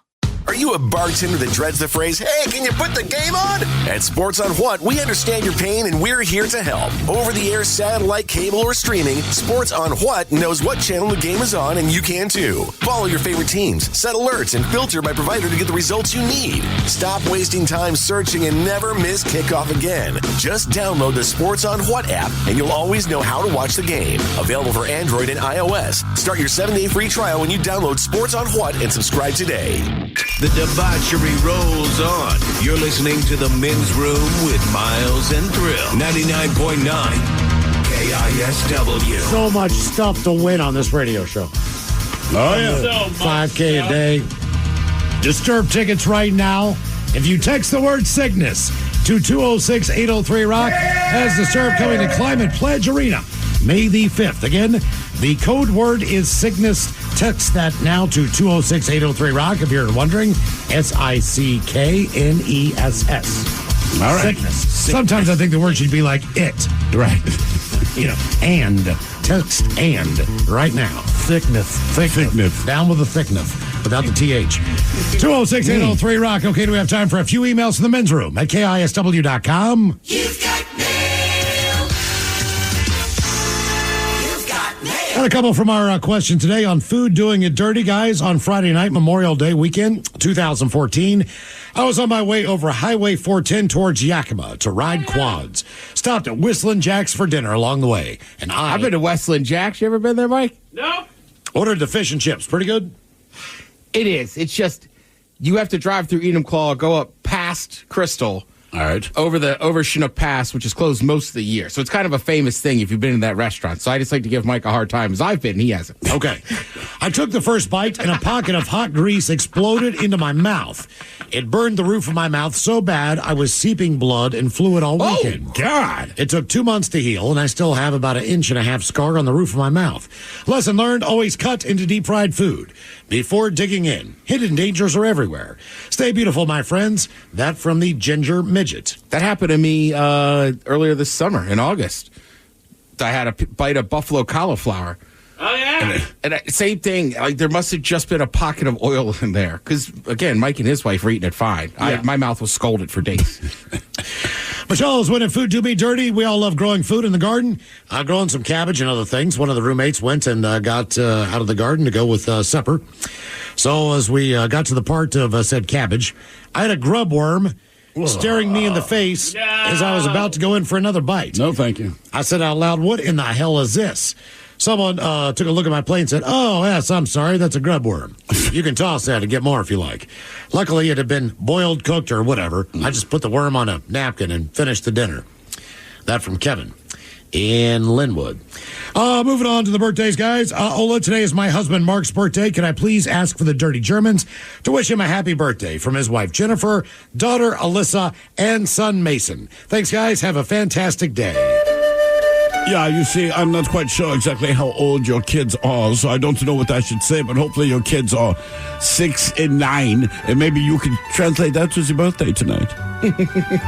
Sounds this is all very weird. We have no idea how old this man is, yeah. But we do know about his wife Jennifer, don't we? Yeah. Jenny was the big old. So, Jenny from the block? Yeah. Guys, hope it's not too late, but I'd like to send a birthday shout out to my friend Sam. He is turning 60, but likes to say he's turning 69. Of course he does. How about your penis is too small, and the Dirty German's telling him what he's going to do tonight. Thanks, guys. That from Brian. Yeah, I feel like most 60-year-old men celebrating a birthday, you will get drunk, come home, masturbate, and forget that you did any of it the next morning. Yeah, well, you could just see other things. You know, nowadays, you could even take a little pill to help you out. Yeah, even for masturbation. That'd be bad. I know, it's go time. Yeah. I mean, obviously, people have to do it. Sure. I mean, I would if I had to. All right, guys, here you go. Happy, happy, happy birthday. Happy, happy, happy birthday. Happy, happy, happy birthday to you, to you, to you. Ya's a Dirty Germans brought to you by Men's Room Original Sausage. Available through Uli's World Famous Sausage, mensroomlive.com, and other fine retailers. Schweinefleisch. Thank you. We'll have a couple extra emails real quick here. This one is titled simply Shack. Shack. Hola. Miles, thank you so much for constantly reminding me of Shaq shoes. I wanted a pair when I was a kid and never got them for whatever reason. Despite them always being fairly priced comparatively, it seemed like as soon as they would release a style I like, they would be impossible to find. That day is over. You mentioned the Shaq shoe again recently, a few weeks back, catching up on the Odyssey app. So it inspired me to jump online and check what they've been doing lately. I was not disappointed. The first shoe I saw an ad for was a double whammy of shoes I've wanted my whole life. Pictured below is one of my grail finds as far as the shoes go. Reebok brought back the Shaq Attack shoe with the old school pump on it. That's right, the pump. Remember the Reebok I remember pumps? that, man. What the pump? Not only have I wanted a pair of Shaqs my whole life, but wanted a pair of pumps my whole life. And the latter has been hard to find and expensive if you do find them. So I just about climaxed when I saw these new renditions of the Shaq Attack pumps. Most sellers online had them for a reasonable $120. I somehow found them on eBay for $66 with shipping. I do have an original pair of Jordan 1s that cost me over $300. These Shaq Attacks feel about 1,000,000 times stronger and better built, similar to high-top Air Force 1s. I'll be buying multiple pairs of these over the next couple of months to ensure that I have the pair for at least the rest of my life. Thank you, Miles. That from J.S. In your defense, though, the Shaq Attack Reebok pump, I believe, is a different shoe than just the Shaq shoes you were giving that guy a super hard time. They're very different. Yeah. I believe you are correct. Coming up, we will drink and toast with a shot of the day, but first... Now, the men's room wants to know, who sucks less? Hey, time for Who Sucks Less. Steve Thrill, who you bring us 3 stories from the news each and every week. They always suck, but it's up to us to determine out of the 3 stories which one sucks the least. Now, if you happen to follow KISW on Facebook, Twitter, and Instagram, the debate is already underway on Who Sucks Less. Yes, indeed. And today, this episode of Who Sucks Less, we're called, Fun with Your Phone. Maybe put it down. Let us start where a dental nurse struck up a relationship with a widowed dentist. Well, she then launched a stalking campaign against them after they split. Now, I'm not saying she's crazy, but Sophie Colwell fitted a tracking device to David Pagliero's car, bombarded him with phone calls, and managed to gain access to his house so that she could wait for him in his bedroom. The 54-year-old Dr. Pagliaro, he eventually ended up contacting police, and she was arrested. Now, she pleaded guilty to stalking and involving serious alarm or distress and received a 20-week prison sentence, suspended for 12 months. So she and Dr. Pagliaro, they worked together at the Smile Dental Center in England when the relationship started. Dr. Pagliaro said he sought companionship following the death of his wife and the mother of his teenage children back in 2021. And he described her as being a tonic and being nice when they got together. But after the pair separated, the 30-year-old, she embarked on her stalking campaign. Dr. Pagliaro noticed that she would turn up at various locations that he'd driven to, such as the gas station when he was just trying to buy gas. She eventually handed him a tracker that she had attached to his car. But when he tried to talk to her about it, she became distressed and had a meltdown. Then one night, 2 o'clock in the morning, Dr. Pagliaro, he found her in his own bedroom, quote, without permission. She actually went for his cell phone. There was a tug of war. But his phone ended up calling 911, so the court heard an audio recording from when she entered his bedroom where you could then hear him in the background screaming, "Help, help, help." But before cops got there, she managed to flee out of a window. She also harassed him by phone, making 965 calls to him in a single day. And then more than 1,000 calls the following day. Dr. Pagliaro said he was constantly worried that she was following him or hiding in the bushes by his driveway. Anyway, he said he did not want revenge. He said, quote, "I never wanted that, but your actions wore me down." So he said that she found the end of the relationship very difficult. She was incredibly distressed, but she now knows the relationship is over. By the way, she was also made the subject of a 5-year restraining order banning her from contacting Dr. Pagliaro or going to his home or his dental surgery. Damn. She lost it a little bit. But more phone fun. This time we go to Ohio. A 34-year-old woman in Ohio, she was convicted of multiple felonies for making hundreds of fake 911 calls, tying up emergency services to the extent that it resulted in the death of another person. Jesus. Oh, yeah. Kesha Kennedy, she pleaded guilty last week to 1 felony count of disrupting public services, 1 felony count of making false alarms, and 25 counts of misuse of 911 systems. Authorities said the woman had been effectively using local first responders for personal entertainment for ambulance rides to the hospital. Kennedy called 911 almost 400 times since 2020 to complain about various illnesses. Now, as a result, the fire department became strained by her improper and frequent use of the emergency resources. Prosecutors said that the effects of Kennedy's behavior were felt throughout the community, particularly because first responders taxing her to the hospital for non-existent emergencies meant those services were unavailable to respond to actual emergencies. 911 calls from Kennedy, they were so frequent that it was not unusual for her to call multiple times in a single day. And the calls continued despite doctors at the hospital repeatedly informing her she has no medical issues. Well, regardless, every time she was brought in the facility, they were forced to triage her, emphasizing that taxpayers funded her transportation and hospital visits through Medicaid.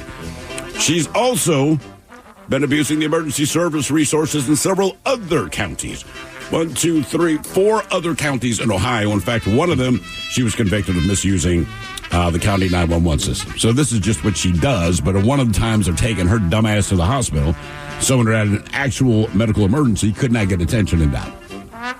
And now we go to Japan, where a 38-year-old man, he was recently arrested for phone stalking his own wife, calling her over 100 times a day anonymously and saying nothing until she hung up. So on July 10th, a 31-year-old woman, she started receiving strange phone calls from someone who would just remain silent until she hung up in frustration. This went on for weeks because the calls, they came from an anonymous phone number, so she couldn't just block the calls. Now, on most days, she would get dozens of phone calls, but sometimes the phone stalker would ring over 100 times per day. And the phone never rang during the night or when she was playing video games on her husband's phone, which ultimately got her thinking about who the mystery caller could be. As July turned into August and the phone calls kept coming, the woman started thinking about ways to expose her stalker. Now, the more she analyzed the patterns of the calls, the more suspicious she became of her husband. Because, you see, the only time she never got the annoying calls were at night when they were slept in the same bed and when she used his phone to play video games. Now, eventually, the woman turned to police to help her solve the mystery, sharing with them her suspicion that her husband could be the stalker. And following an investigation, officers confirmed the woman's fears. And finally, in September, her husband was arrested for violating Japan's anti-stalker law. Now, when asked why he'd harassed his own wife for over a month with the strange phone calls, the man simply answered, "I love my wife, and I made the phone calls." That was his entire explanation. Now, apparently, it's not uncommon for married couples in Japan to live separately, especially when one of them has to relocate because of their job. And sometimes one of the spouses, they do get jealous, start stalking the other party. However, police confirmed that this was the first case of phone stalking involving a couple living together. So those are your stories. I'm sorry, man. That is weird. That's just weird. Yeah, the Japanese dude. Yeah. That's really weird. So we have the woman that was dating the dentist. And after they broke up, she called him over 1,986 times in 2 days, put a tracking device on his car, broke into his house to wait for him in the bedroom, all that. We have the woman in Ohio who made nearly 400 911 calls as a result of all these stupid calls for fake medical conditions. Someone else actually did die because they couldn't get the treatment. And finally, the weird dude in Japan who phone stalks his own wife. Okay, Ohio in my mind sucks the most because somebody passed on, obviously, and you're tying up, critical services. So I think that's a no-brainer on that one.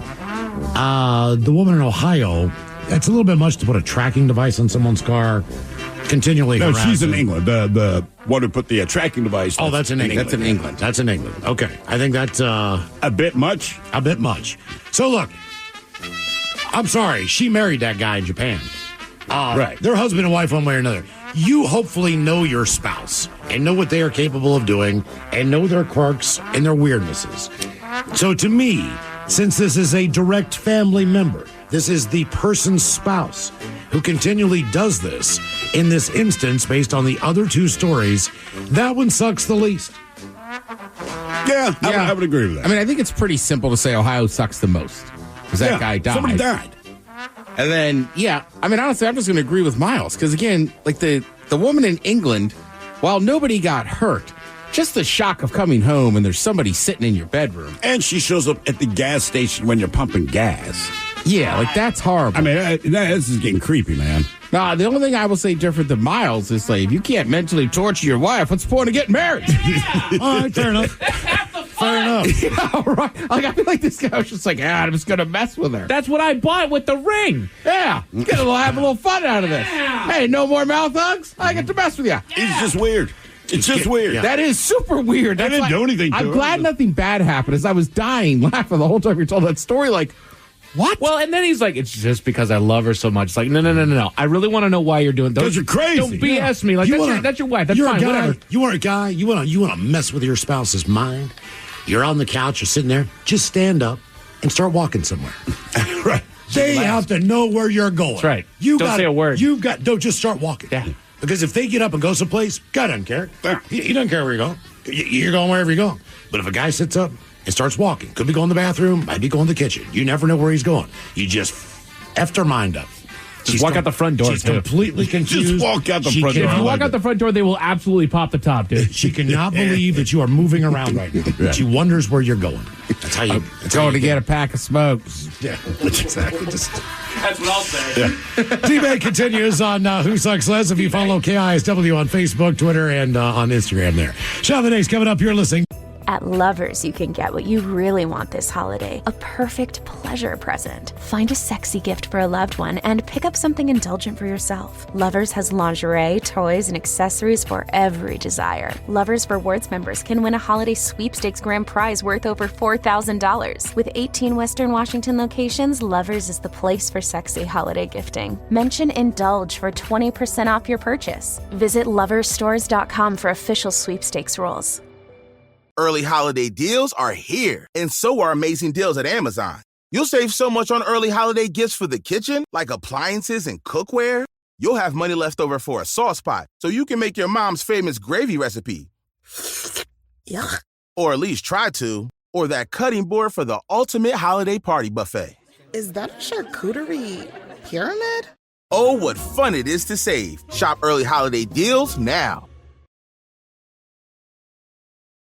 This episode is brought to you by Progressive Insurance. Whether you love true crime or comedy, celebrity interviews or news, you call the shots on what's in your podcast queue. And guess what? Now you can call them on your auto insurance too with the Name Your Price tool from Progressive. It works just the way it sounds. You tell Progressive how much you want to pay for car insurance, and they'll show you coverage options that fit your budget. Get your quote today at Progressive.com to join the over 28 million drivers who trust Progressive. Progressive Casualty Insurance Company and Affiliates. Price and coverage match limited by state law. Life can be hectic, and managing your mental health is more important today than ever before. That's why Mindful Therapy Group's mission is to take the pain out of finding a therapist. Whether you need talk therapy, psychological testing, even medication management, Mindful has you covered. Our mental health providers are here for you, with both in-person and telehealth options to get you seen in as little as 48 hours. Mindful Therapy Group also accepts insurance. Join us to start your journey to a healthier and happier you. Visit mindfultherapygroup.com to get started today. Terms and conditions apply. For full details, see unlock.com/legal. Actor portrayal. Lisa, thanks for having me over. Your new kitchen is gorgeous. How did you find the money to do it? We worked with this great company, Unlock. They help you unlock the future value of your home to get the cash you need today. So it's a home equity loan? No, it's not a loan at all. There's no monthly payments and no interest charges ever. And you can use the money however you want. We were able to redo our kitchen and pay off our credit card debt. Wow, Jack and I could really use this to finally pay off our old student loan debt. How do I get started? It's easy. Just go to their website. Go to unlock.com/radio to unlock the value in your home and get up to $500,000 in cash with no monthly payments and no interest ever. Pay off debt, improve your home, add to your retirement fund. It's up to you. Go to unlock.com/radio right now to see if you qualify to unlock the value in your home. That's unlock.com/radio. Go to unlock.com/radio. The Men's Room. 99.9 KISW. The shenanigans continue. This is the Men's Room with Miles and Thrill. All right, coming up in minutes, we'll drink a toast for the shot of the day. And we do have your headlines on the way at 5:50. But first, a quick check with Mike Hawk and some of the stories and headlines he is not working on. Thank you, Miles. A new study found that high-potency cannabis will leave a distinct mark on the user's DNA. What is that mark? Like a little pot leaf, smiley face? Yeah. Just the Jamaican flag. Chocolate stain on your shirt. It was just somebody thinking Arby's, right? Right. It was just basically saying if it's potent enough, it's gonna change some things. Okay. So, all right. And it was dealing with why some users will develop like a psychosis with it. Yeah, that does happen. So small percentage, but it certainly happens. Right. And so that's what it was looking into there. So I feel like somewhere along the way, are we just talking about Jamaican DNA? That's right. All right. Make you skinny. Due to its attractive nature in some fruit flies, beer may become a new main ingredient in pesticides. That makes sense. They go after your beer. Huh. Exactly. It's like it's attract them, and then whatever's going to poison them. Right. Say the slugs. Yeah, slugs for sure. Yeah. Me? I mean, I go to the bar specifically because they have beer. Right. But we're different. Well, but if the bartender's there, if they wanted to murder me and you, they wouldn't have to come look for us. So let's give it a couple of days. No. They're going to come in because we have the beer, much like fruit flies. Works on fruit flies and bar flies. Yes, and bar flies, yes. Well, I was going to say, the only difference is not just beer. Could be White Claw, could be whiskey. Right.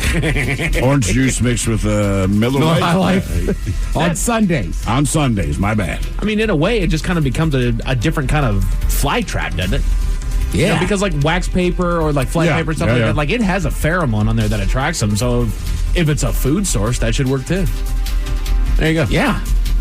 A new study basically, we're just fishing for fruit flies. Yeah, that's exactly what you're doing. We're just not going to do anything with them other than throw them away. Yeah. Right, I'm just saying, when you really think about it, I'll never understand why we go hunting for mammals, but you fish for fish. Well, why don't we mammal for mammals? Right, why don't we? Am I not hunting a fish? I'm going deering. Yeah, and same thing. It's like deering. Oh, look, we could use this to attract the fruit flies. Yeah, well, that's what fishing is. You throw something on a hook, I hope he goes, I'll eat it. Right. Exactly. That's a good point, Ted. How many fruit flies do you think you'd have to collect to make a hamburger patty? Ooh. Golly. That'd be a lot. Even McDonald's fruit style. flies, though, man. Those are small flies. That's what I'm saying. Right, even that 1/16 of a patty? Yeah, like the smallest thing, even a slider. Just to make a slider, how many fruit flies? I'd say you need at least 1,000. Oh, more than that. It's got to be more than that. Yeah. Maybe like million. You need to have like a... I'm going to Google. Are you Googling? Yeah. You got to let... Somebody's thought of this before. You got to let a bowl of fruit go bad on your kitchen counter for like months to attract that many. Or just a banana a couple days too late. I swear to God. Any other fruit, it seems fine. Once that banana gets that first brown spot. One brown spot. Yeah, then it's like, hey, we're here. Game on. There is no better detective than when you see a fruit fly in your home and you don't have any fruit. What the hell went bad? Where is it? It does become an issue. Right. Everyone's looking. There's a fruit fly in our Take out house the last trash, night. bleach the floors. Also, a banana will die on your desk at work if you don't eat it that day. For some reason, as soon as it leaves the house, it's like, all right, I'm dying. All right, later. I'm out. What's that, Steve? Oh, just my dog saw a fruit fly last night, and she would not settle down. You know, like a house fly, she can zip around kind of. I can hear it. And fruit flies, you can swing your hand at. You're not going to hit it. Doesn't matter what you do. And this dog, I'm just trying to watch TV, and it was so annoying. I'm like, Molly, just leave it, man. It's been 20 minutes. You're blocking the TV, right? Constantly. It's like Jesus. She ever zapped a fly out of midair? Oh God, yeah. That is the weirdest damn thing. When you can hear it buzzing, it's quiet enough in your house, and then all of a sudden they snap, and then it goes away. Right. That is the wildest damn thing. So bad news. Nobody's figured out how many fruit flies. Come on, to make one burger. But I did find out, I don't know where this is, but they're somewhere in Africa. They make meatloafs and burgers out of mosquitoes. Oh, Miles, you can try that, man. You're going to be all right day there. long. I just thought, when am I going to get food poisoning when I'm there? Okay, does the that was the mosquito only burger... thing that was on my mind the entire time. You know, remember when they were making those vegan burgers, like the Beyond Burger and whatnot? Sure. Does a mosquito burger bleed? You're going to get it rare, right? Oh no! Think of I'm just saying, Are you familiar with what a hockey puck looks like? Oh yeah, that's what these look like. Hey, just saying, mosquitoes are sucking blood out of everybody. Like you can, actually, when you throw it on a grill, like does it bleed? Come on now. A new study discovered that genetics is a main factor in whether or not a person develops. Sorry, Ted, gout. Really? Oh, well, I knew that. Sure. A lot of people in my family get it. Exactly. I think it's both. Sure, there's factors. Somebody's got to get it first, but once you kind of have the genes to get gout, you pass on the genes to get gout. I'll tell you, man, it's funny. Like, I take the allopurinol now, so I haven't had it in a while. But sometimes downtown, I'll see somebody limping. I don't know how to explain it. I can go, it's not an injury, that's gout. Really? You just tell the difference? Just by the wall. The first time I had it, I went to the doctor. He didn't even diagnose me with it. And then I went to a Husky game, and some random dude was like, gout, huh? And I was like, no. And he's like, yeah. You'll deny it for a couple years, and by 30-something, you'll know. Oh, right. He was just wow, like, Doc. I've been there, yeah. Yeah. Thrill, what day is it, buddy? Today would be Wednesday. You're right. It's World Bread Day, and now I decided let's have some fun. The Men's Room Top 10. The Men's Room Top 10. The top 10 breads from worst to first. Oh boy. In the meantime, let me tell you about Mrs. Beaton and her book of household management. Published in 1861, she had a recipe for a toast sandwich. Place a cold piece of toast between two thin slices of bread and butter, and season with salt and pepper. Did somebody say choking hazard? But I think I know what it tastes like. Disappointment. Damn. So real quick, I do have the 10 worst and the 10 best. Honestly, I have a list of nearly 30 breads here already. No, wait. When they say best and worst, like for you or as far as people feel about them? I think it's how people feel about them, because the ones that tend to be up top, what do you know? Probably not the best healthy for you. So what would you guys say is your favorite type of bread? And what is your least favorite type of bread? My least favorite type of bread is... focaccia? No. Ciabatta. Ciabatta. It's dry. Yep. It's hard. I don't get it. My man, put anything on a croissant, you got a better shot of me eating it. All right. Ted, your favorite, your least favorite? Least favorite... Thrill's probably right. There is a time and place for ciabatta, but you got to have a lot of sauce or something. Okay. And then...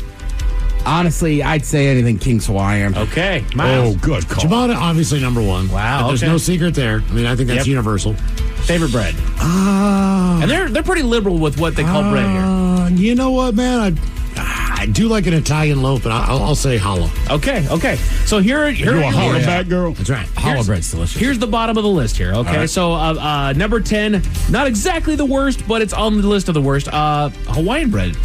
Really? What? Yep. Hell's wrong with people? Let's see here. They don't.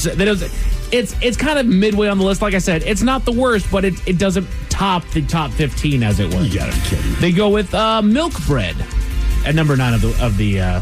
I'm not positive I know what milk bread is. It's let's see here. It's what you are before you become milk toast. Japanese milk bread. It's soft and delicate yet sturdy. Unlike other types of white bread that taste bland, this one pops with buttery notes, making it nothing short of a pleasure to eat. It looks delicious. Yeah. Also sounds like somebody called me once. They just go straight up white sandwich bread.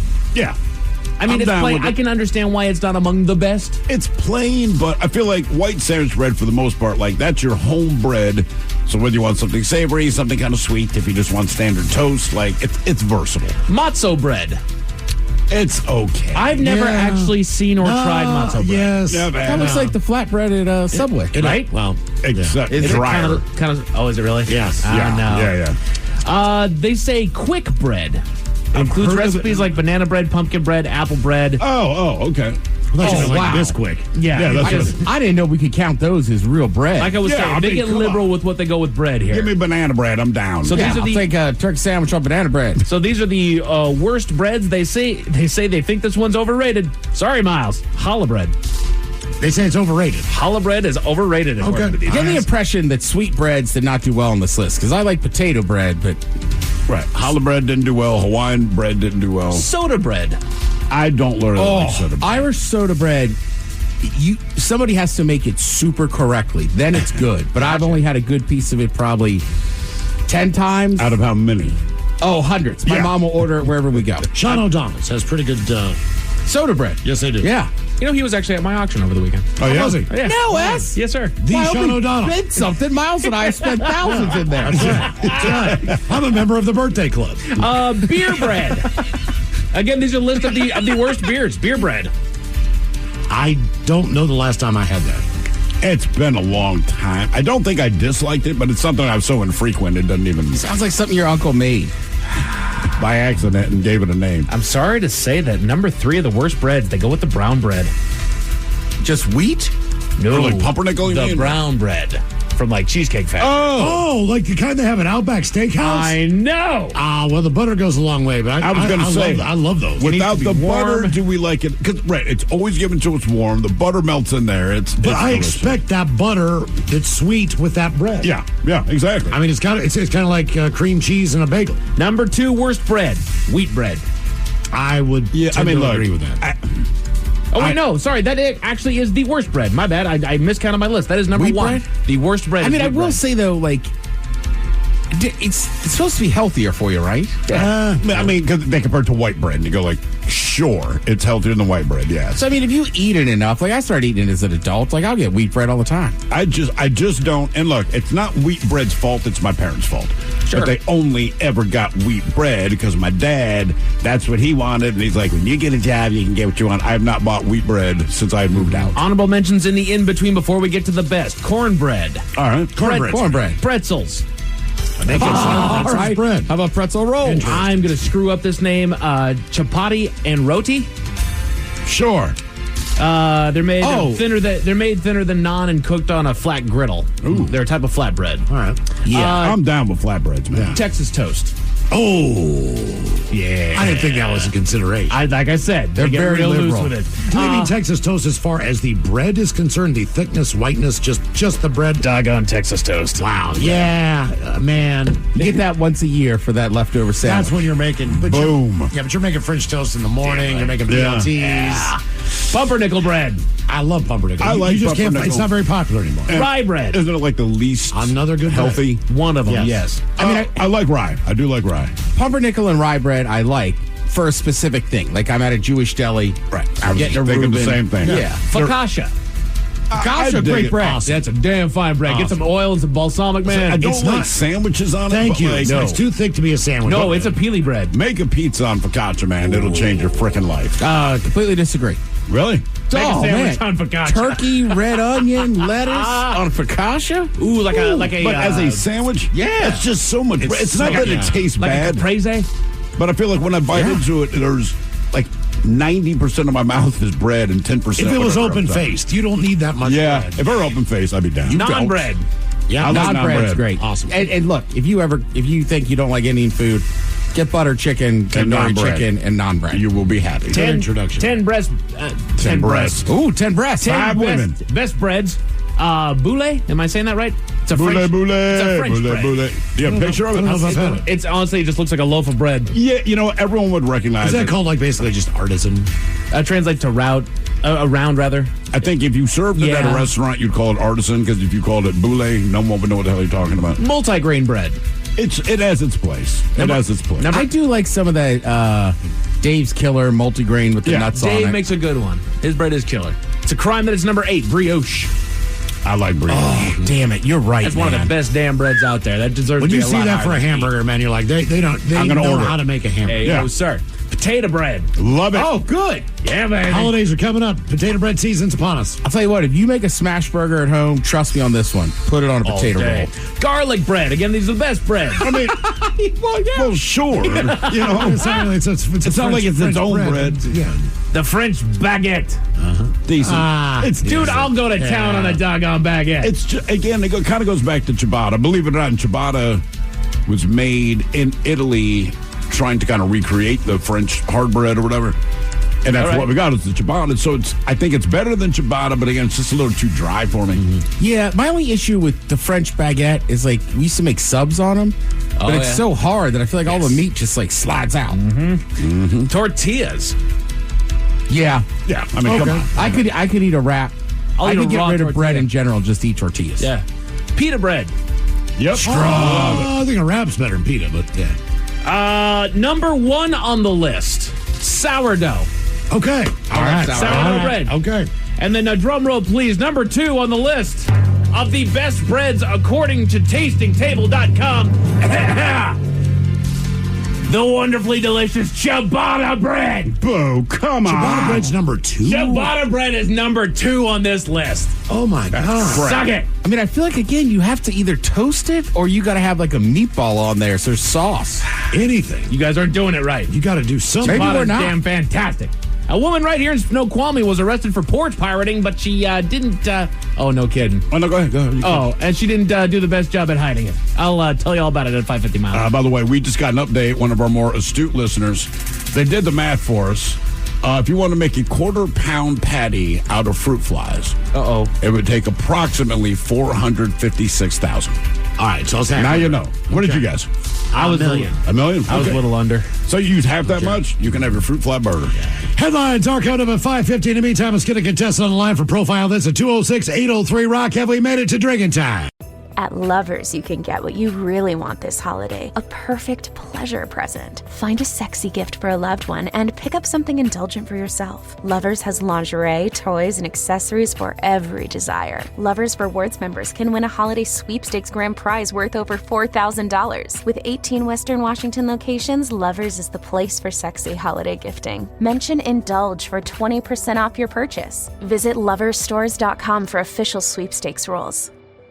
Early holiday deals are here, and so are amazing deals at Amazon. You'll save so much on early holiday electronic gifts like monitors, tablets, and video games. You'll have money left over for that drum set for your little drummer. And some noise-canceling headphones. Or an outdoor speaker system so the entire neighborhood can hear your holiday tunes. Oh, what fun it is to save. Shop early holiday deals now. This episode is brought to you by Progressive Insurance. Whether you love true crime or comedy, celebrity interviews or news, you call the shots on what's in your podcast queue. And guess what? Now you can call them on your auto insurance too with the Name Your Price tool from Progressive. It works just the way it sounds. You tell Progressive how much you want to pay for car insurance, and they'll show you coverage options that fit your budget. Get your quote today at Progressive.com to join the over 28 million drivers who trust Progressive. Progressive Casualty Insurance Company and Affiliates.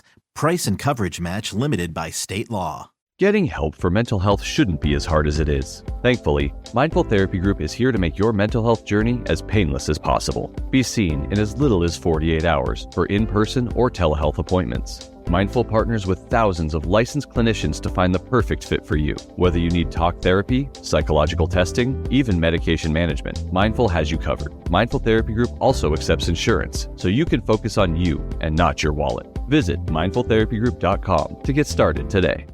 Terms and conditions apply. For full details, see unlock.com/legal. Actor portrayal.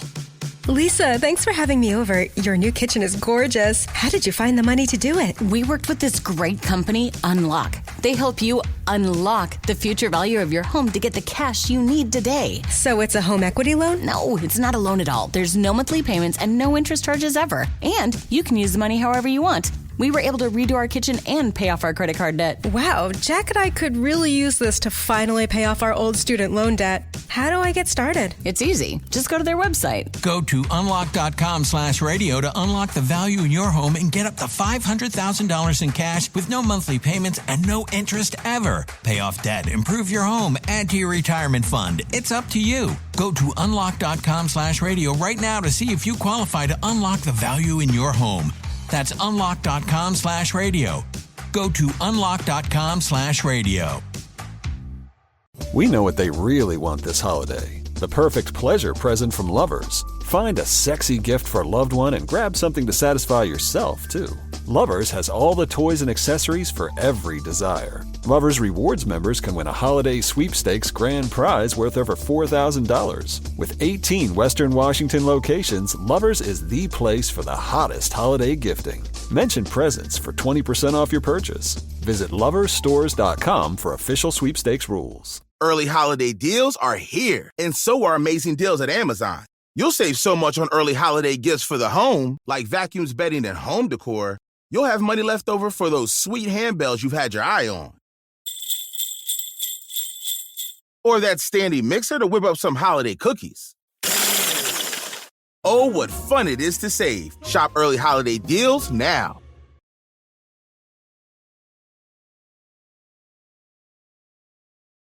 This episode is brought to you by Progressive Insurance. Whether you love true crime or comedy, celebrity interviews or news, you call the shots on what's in your podcast queue. And guess what?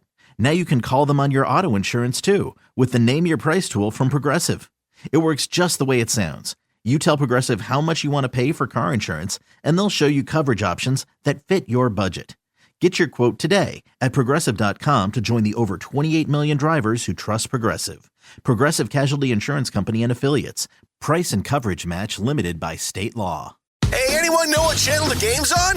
We know. Download the Sports on What app today and always know how to watch the game. Satellite, cable, or streaming. Sports on What knows the channel the game is on, and you can too. Subscribe today to start your 7-day free trial. Sports on What? We know. Somebody out there deserves to be recognized.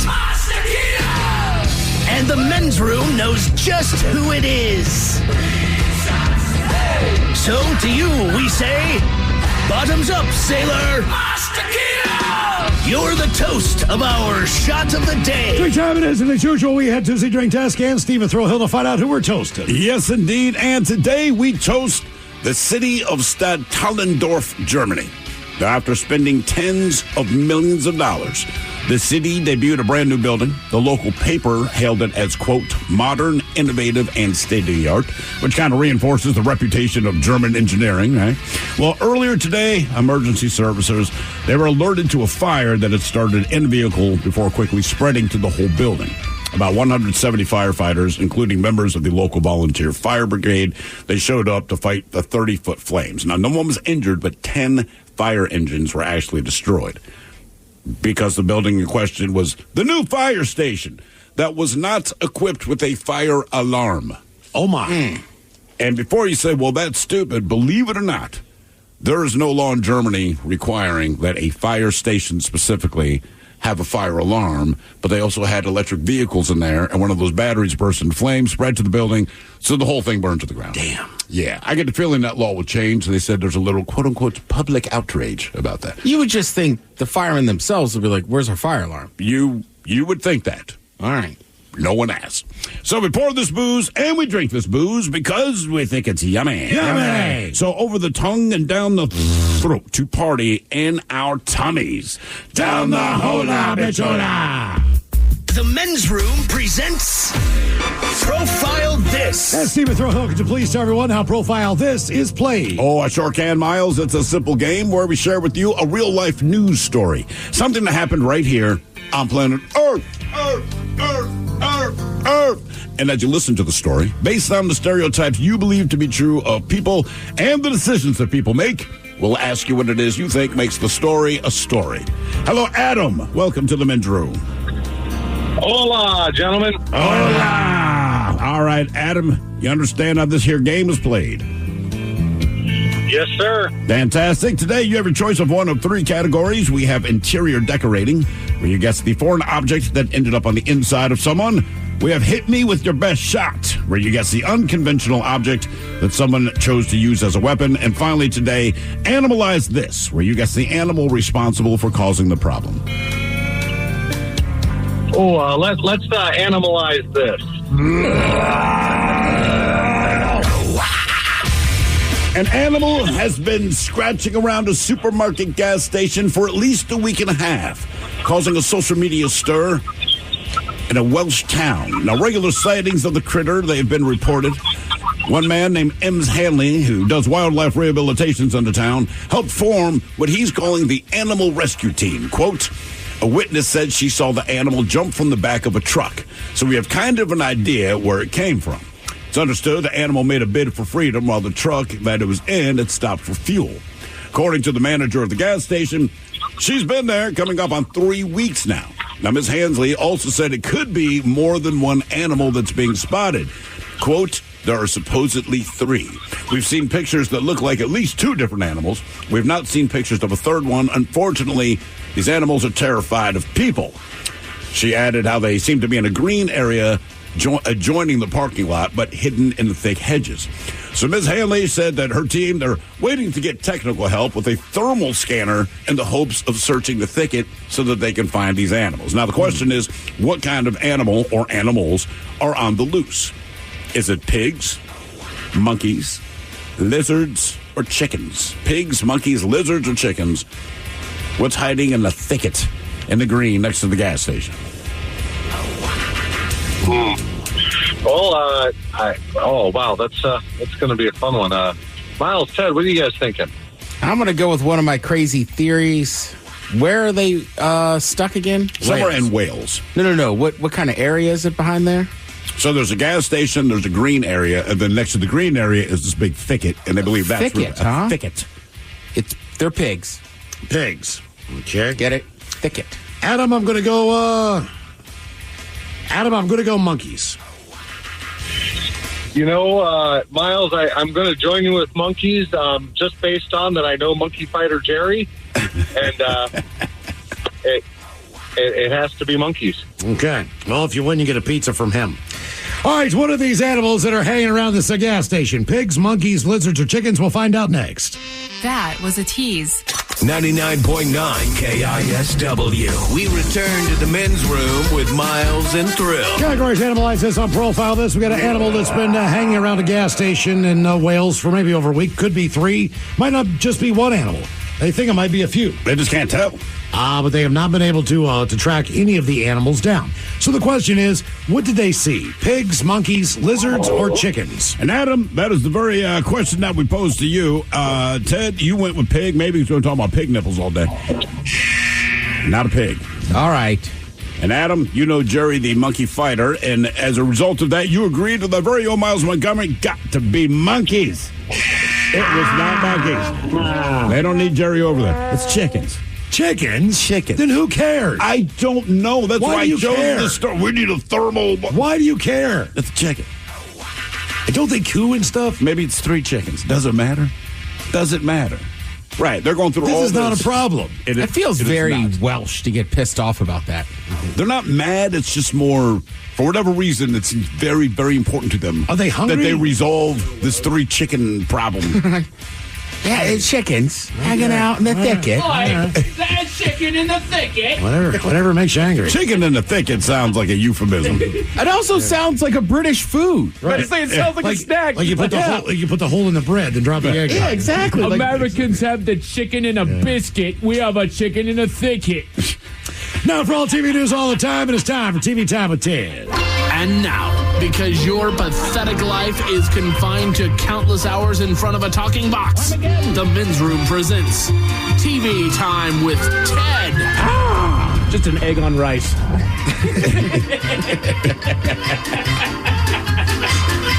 All right, your choices today. You got the Jimmies. Kimmel and Fallon. Seth Meyers.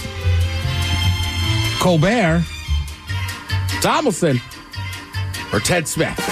Is it Ted or is it late night? It is right there. The title. These guys have teams of talented writers or something come over their monologues each and every night. It is up to you to determine, is this an actual late night joke and from whom, or could it be a The Ted Smith original? Right now, right here, some people are saying this is the best time ever to be a New York sports fan.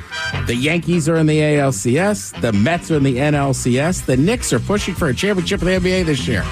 Also, time to remind people the football teams play in New Jersey. Colbert. Fallon. Smith! Damn it. Got him. See, it was the phrasings. It was way too sportsy. Yeah. A big scandal as Suga from K-pop band BTS was caught driving a scooter while intoxicated, and he has to apologize, got fined, and had his license revoked. Koreans need a license to drive one of these? In New York City, you'll see him ridden down Broadway by a baby eating a turkey leg. I'll say that's Colbert. Fallon. Colbert. There's a scandal as Suga from the K-pop boy band BTS has apologized for driving an electric scooter while intoxicated, for which he was not only fined, but has also had his license revoked. Koreans need a license to drive one of these. In New York, you'll see them being ridden down Broadway by a baby eating a turkey leg. Overrated food right there, the turkey leg. Turkey leg, I agree. There's a restaurant in Austin, Texas, getting a lot of buzz online. According to Forbes, though, ethos_ATX is not real. Every post is the work of AI, which I could have told you. The food is good and the cooks are smiling. If the bear has taught me anything, it's this. The food will not be Michelin starred unless the chefs are getting in a knife fight. Kimmel. Tomlinson. There's a restaurant listed in Austin, Texas that's gotten a lot of buzz online. According to Forbes, ethos_ATX is not real. Every post is the work of AI. Yeah, I could have told you that. The food is good and the chefs are smiling. If the bear has taught me anything, it's this. The food will not be Michelin starred unless the chefs are getting into a knife fight. Have you seen that restaurant? I have not. Oh, food looks amazing. Okay. Russia is encouraging their people to conceive children during breaks at work because of the declining birth rate. Gives a whole new meaning to the phrase, there's cake in the break room. Fallon? Colbert. In a new government initiative, Russians are being urged to conceive children during breaks at work to help the country's declining birth rate. Gives a whole new meaning to the phrase, there's cake in the break room. Cake by the ocean. Let's see. Lifetime's holiday lineup. Basically, listen, they made a movie about Travis and Taylor. Oh, my God. It's called Christmas in the Spotlight. Oh. Yo, Mike, I threw the promo in there. Let's listen. Saturday, November 30th. Now, for the first time ever, Hallmark and the Kansas City Chiefs. Whoa. Love it. All on the field. How about those? Chiefs. Holiday Touchdown, a Chiefs love story. All new Saturday, November 30th. Part of Countdown to Christmas. Only on Hallmark Channel. People questioning their feelings for each other just real or show the pressure mounted by the press, paparazzi, their fans, and even their family. Hey, look. I was going to say, credit to them. The Chiefs, the NFL and the Chiefs got money for this. Oh, absolutely. And has the NFL changed their rules? I know back in the day, right, like any given Sunday, there is no NFL stuff. Nothing. Not a single thing. If you're an official licensed sponsor of whatever, you get some things. I just don't know if you get that. But I'm watching like this Aaron Hernandez story, and they'll sprinkle in actual footage. Yeah. And I'm like, that seems odd. But trust me, they had to get the NFL's permission to do it. I know. Which means the NFL also also had to approve how they're going to tell. I mean, look, and the NFL is not trying to protect Aaron Hernandez, but just to make sure, right? Just to make sure. You can use their footage. Obviously, there's going to be references to the NFL, but it's kind of like Walmart yesterday with the Sheryl Crow album. If you're going to mention our store and say that it leads to violence, right? No. So I think the NFL operates like that. But the fact that they agreed with the Kansas City Chiefs, as they put in promo, that means the Chiefs went to the NFL. Hey, man, this is what they're kicking around, and they got to go ahead. I'm just surprised because the Aaron Hernandez thing does not make anything look good. No. Right? Like I said, I watched a new episode last night, like just the concussions and this and that, and like, just blatant. I forgot he had injuries and stuff. And in credit, the guy who plays Belichick is like, don't do this. And he's like, I can't be at home. Okay. So he shot up, they're shooting him up with stuff, which, look, we still know that goes on today. The NFL can say whatever they want. Well, they have to say it. There's no chance you see some of those injuries and you see a guy run into the tunnel and come back out and he's fine. It's like, well, obviously they're shooting him up with something. And look, I get the NFL's position. I mean, it's like if I have, 800 pounds of methamphetamine in my trunk and get pulled over by the cops, I'm not going to say, yeah, man, there's 800 pounds. But the NFL is also a lot wilder than I think we have any idea, Like, even your brother, right? Like, they have their own locker room. They're not in the player locker rooms. But, like, I had heard stories. But when Percy Harvin comes out and it's like, oh, I was high as a kite smoking blunts before I returned that touchdown, you're just like, Somebody's got to smell that in the locker room. I'm sure they all do. But it's not like the NBA. I think the NBA, like, it's common knowledge they smoke blunts. They're very smoke open. whatever. I shouldn't say just blunts. But blunts. I mean, let's just. I hear what you're trying to do there, but blunts, yeah. I have a theory on the Lifetime thing. All right. Lifetime is owned jointly by Walt Disney, which also owns ESPN. Correct. So All right. maybe just because they already have a deal in place, it's easier to work with people who already have And also, investment. if you're the NFL, I mean, honestly, Lifetime Network ain't doing you harm. Well, and if you're the NFL, I know people get annoyed, but Taylor Swift is arguably the most popular person on the planet. So they're going to exploit that as much as they can. Yeah, until they break up. I've read stuff where Taylor Swift has reached out to the NFL, like you're not going to use my music when you bump her in or out, and just stop showing me so much, because she doesn't want the average NFL fan hating her either. No. Right. It's like, I'm here. But you brought a whole new crowd in to watch the game, and maybe they're thinking the same thing here. So there's a whole.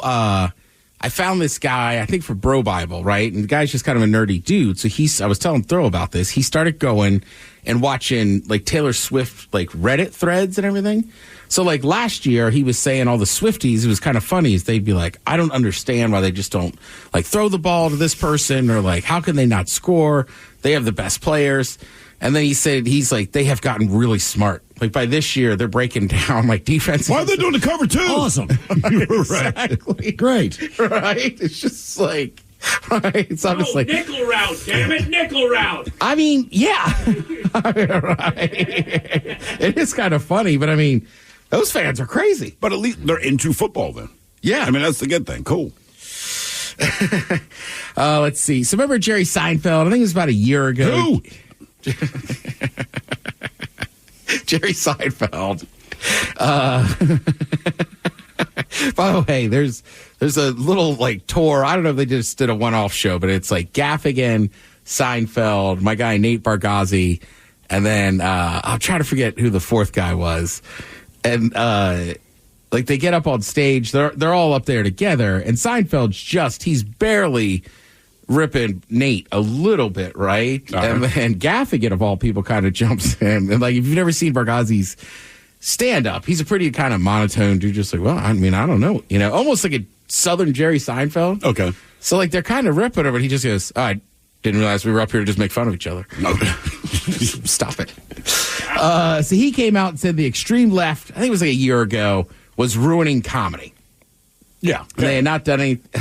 So now in a new interview, he says, basically he's taking it back. He compares comedians to skiers who have to make the gate, right? If you watch downhill, right?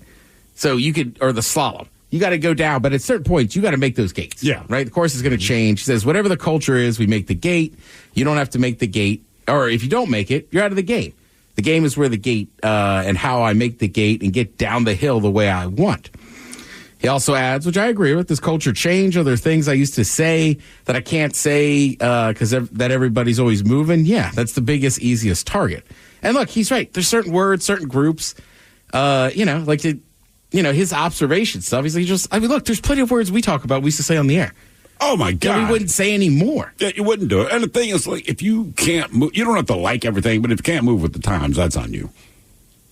Because it's everybody. Mm-hmm. Comedian, TV news anchor, doing a show like this. It's like, we're all in the same boat, dude. We get it. And it depends also what your version of comedy is. Like, for me, personally, I just never cared for Andrew Dice Clay. I don't find it funny. To me, it's very shticky.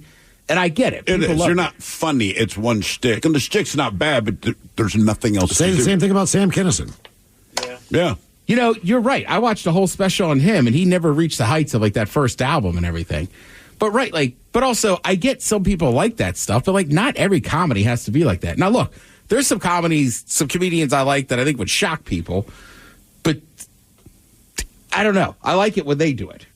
If that makes sense. Yeah. I don't agree. Like, they'll get into political stuff that I do not agree with, but I'm like, well, that's funny. But if you're funny, you're funny. I mean, that's a comedian's whole point. Yeah, right? Like, things just get so polarizing. Everything. Right. Like, you know what I mean? You can name a paint color, and somehow, there's a war of words, and it's gone to, like, cable news, and you're like, Jesus Christ.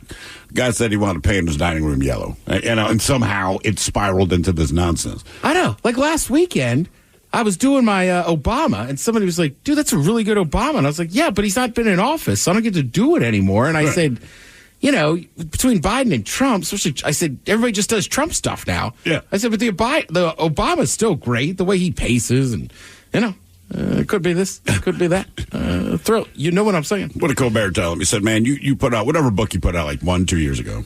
And Colbert told him, he said, look, man, it's like an 800-page book. I had a lot to say. And he said, a lot of people, when a book's that big, would listen to the audio version. But the way you talk, I figured it would just be faster to read it. I don't know. Just with comedy and everything, it moves so fast and this and that. It's just like, all right. But I'm with that. I think good comedians can stick up with the time. And you could also, now granted, we're biased because we work at broadcast radio. Mm-hmm. So we can't curse, right? And we know sometimes other words you come up with are funnier. They're almost like childish. That's what I laugh about the FCC. If you and I were talking about something and I'm talking about my penis, I do not call it my penis, I call it my D. But the FCC says, don't say that. And I'm like, so I can call it my yogurt cannon, my one-eyed moisture missile, the bacon torpedo. I mean, so you end up coming with funnier stuff than if I just said my D, which is what people say. Yeah. I got kicked in the D, and they're like, don't say that. I got kicked in the one-eyed moisture missile. Kenny Loggins. Yeah, right. Exactly. Right. Kenny Loggins is better than dropping the D word. And I think most of those comedians canyon yodeling. I mean, they can come up with other stuff and other terms. Yeah. You know what I mean? And like I said, it ends up being funnier because if you just say what normal people say in a normal conversation, you kind of miss it. Yeah. If you just say my D, no one thinks about it because that's what everyone says. So then when you call it this stupid, ridiculous euphemism, people pay attention and chuckle. So in that regard with the FCC, I'm like, cool, man. It's all right. I just won't say D. Yeah, and sometimes, too, frankly, for some of these comedians, the audience has got to catch up with the times, too. You know what I mean? He's not going to say that word anymore. Right. Hey, I get it. It was fun. I hope you realize what you bought a ticket to. Right. Yeah. Say it with your buddy around the campfire. Going to a comedy show. That's what I tell my kids. It's like, hey, man, I know, because you're both teens, and one's 12, one's 14. I'm like, I know you guys have mouths. I've overheard you, right? But as long as you're sitting around me and you're smart enough not to cuss around me, I got no problems. And with your friends, I know you're saying every stupid thing you can because this is the age you do it. Correct. Let's see. If you're a complete psychopath like myself and you love college football and pro football, just a reminder, there's games on every night of the week until January something. Every night of the week? Oh, yeah. They've started playing Tuesday. Last night, I got sucked into New Mexico State and Louisiana Tech. Damn. Right. After we did our podcast, I popped it on. It ends up going to triple overtime. Was Louisiana Tech, was that Brett Favre? Is that what they're known for? They had one player that, I think it was. That, you know what? You might be right. It's hard. It's also hard to tell because some of those teams have changed over time, right? It used to be Louisiana Lafayette, the Rage Cajuns. Right. But no, you're right. Louisiana Tech might be Brett Favre. It's either him or, who was everybody thought he was a complete dummy for the Steelers. Terry Bradshaw? Yeah. Oh, sadly, that's the clue. Right. I say that because my mom would always tell me, she goes, you will not believe. We just thought he was the dumbest idiot. Everybody did. But anyhow, turn on ESPNU or something. There's some other stuff on tonight. The Golden Bachelorette. That's the old broad. That's all. Season tonight. On that. And Saggy Maggie. We talked about Travis Kelce earlier. Well, good news. Tonight on Amazon, he's hosting Are You Smarter Than a Celebrity? Thank you, Ted. We appreciate it. You're listening to The Men's Room. At Lovers, you can get what you really want this holiday, a perfect pleasure present. Find a sexy gift for a loved one and pick up something indulgent for yourself. Lovers has lingerie, toys, and accessories for every desire. Lovers Rewards members can win a holiday sweepstakes grand prize worth over $4,000. With 18 Western Washington locations, Lovers is the place for sexy holiday gifting. Mention Indulge for 20% off your purchase. Visit loversstores.com for official sweepstakes rules. Early holiday deals are here, and so are amazing deals at Amazon. You'll save so much on early holiday gifts for the kids, like arts, crafts, games, and tech. You'll have money left over for some new board games to boost the kids' confidence. You won again. Or that multi-voice changing megaphone so you can really spread the cheer. Happy holidays. Oh, what fun it is to save. Shop early holiday deals now.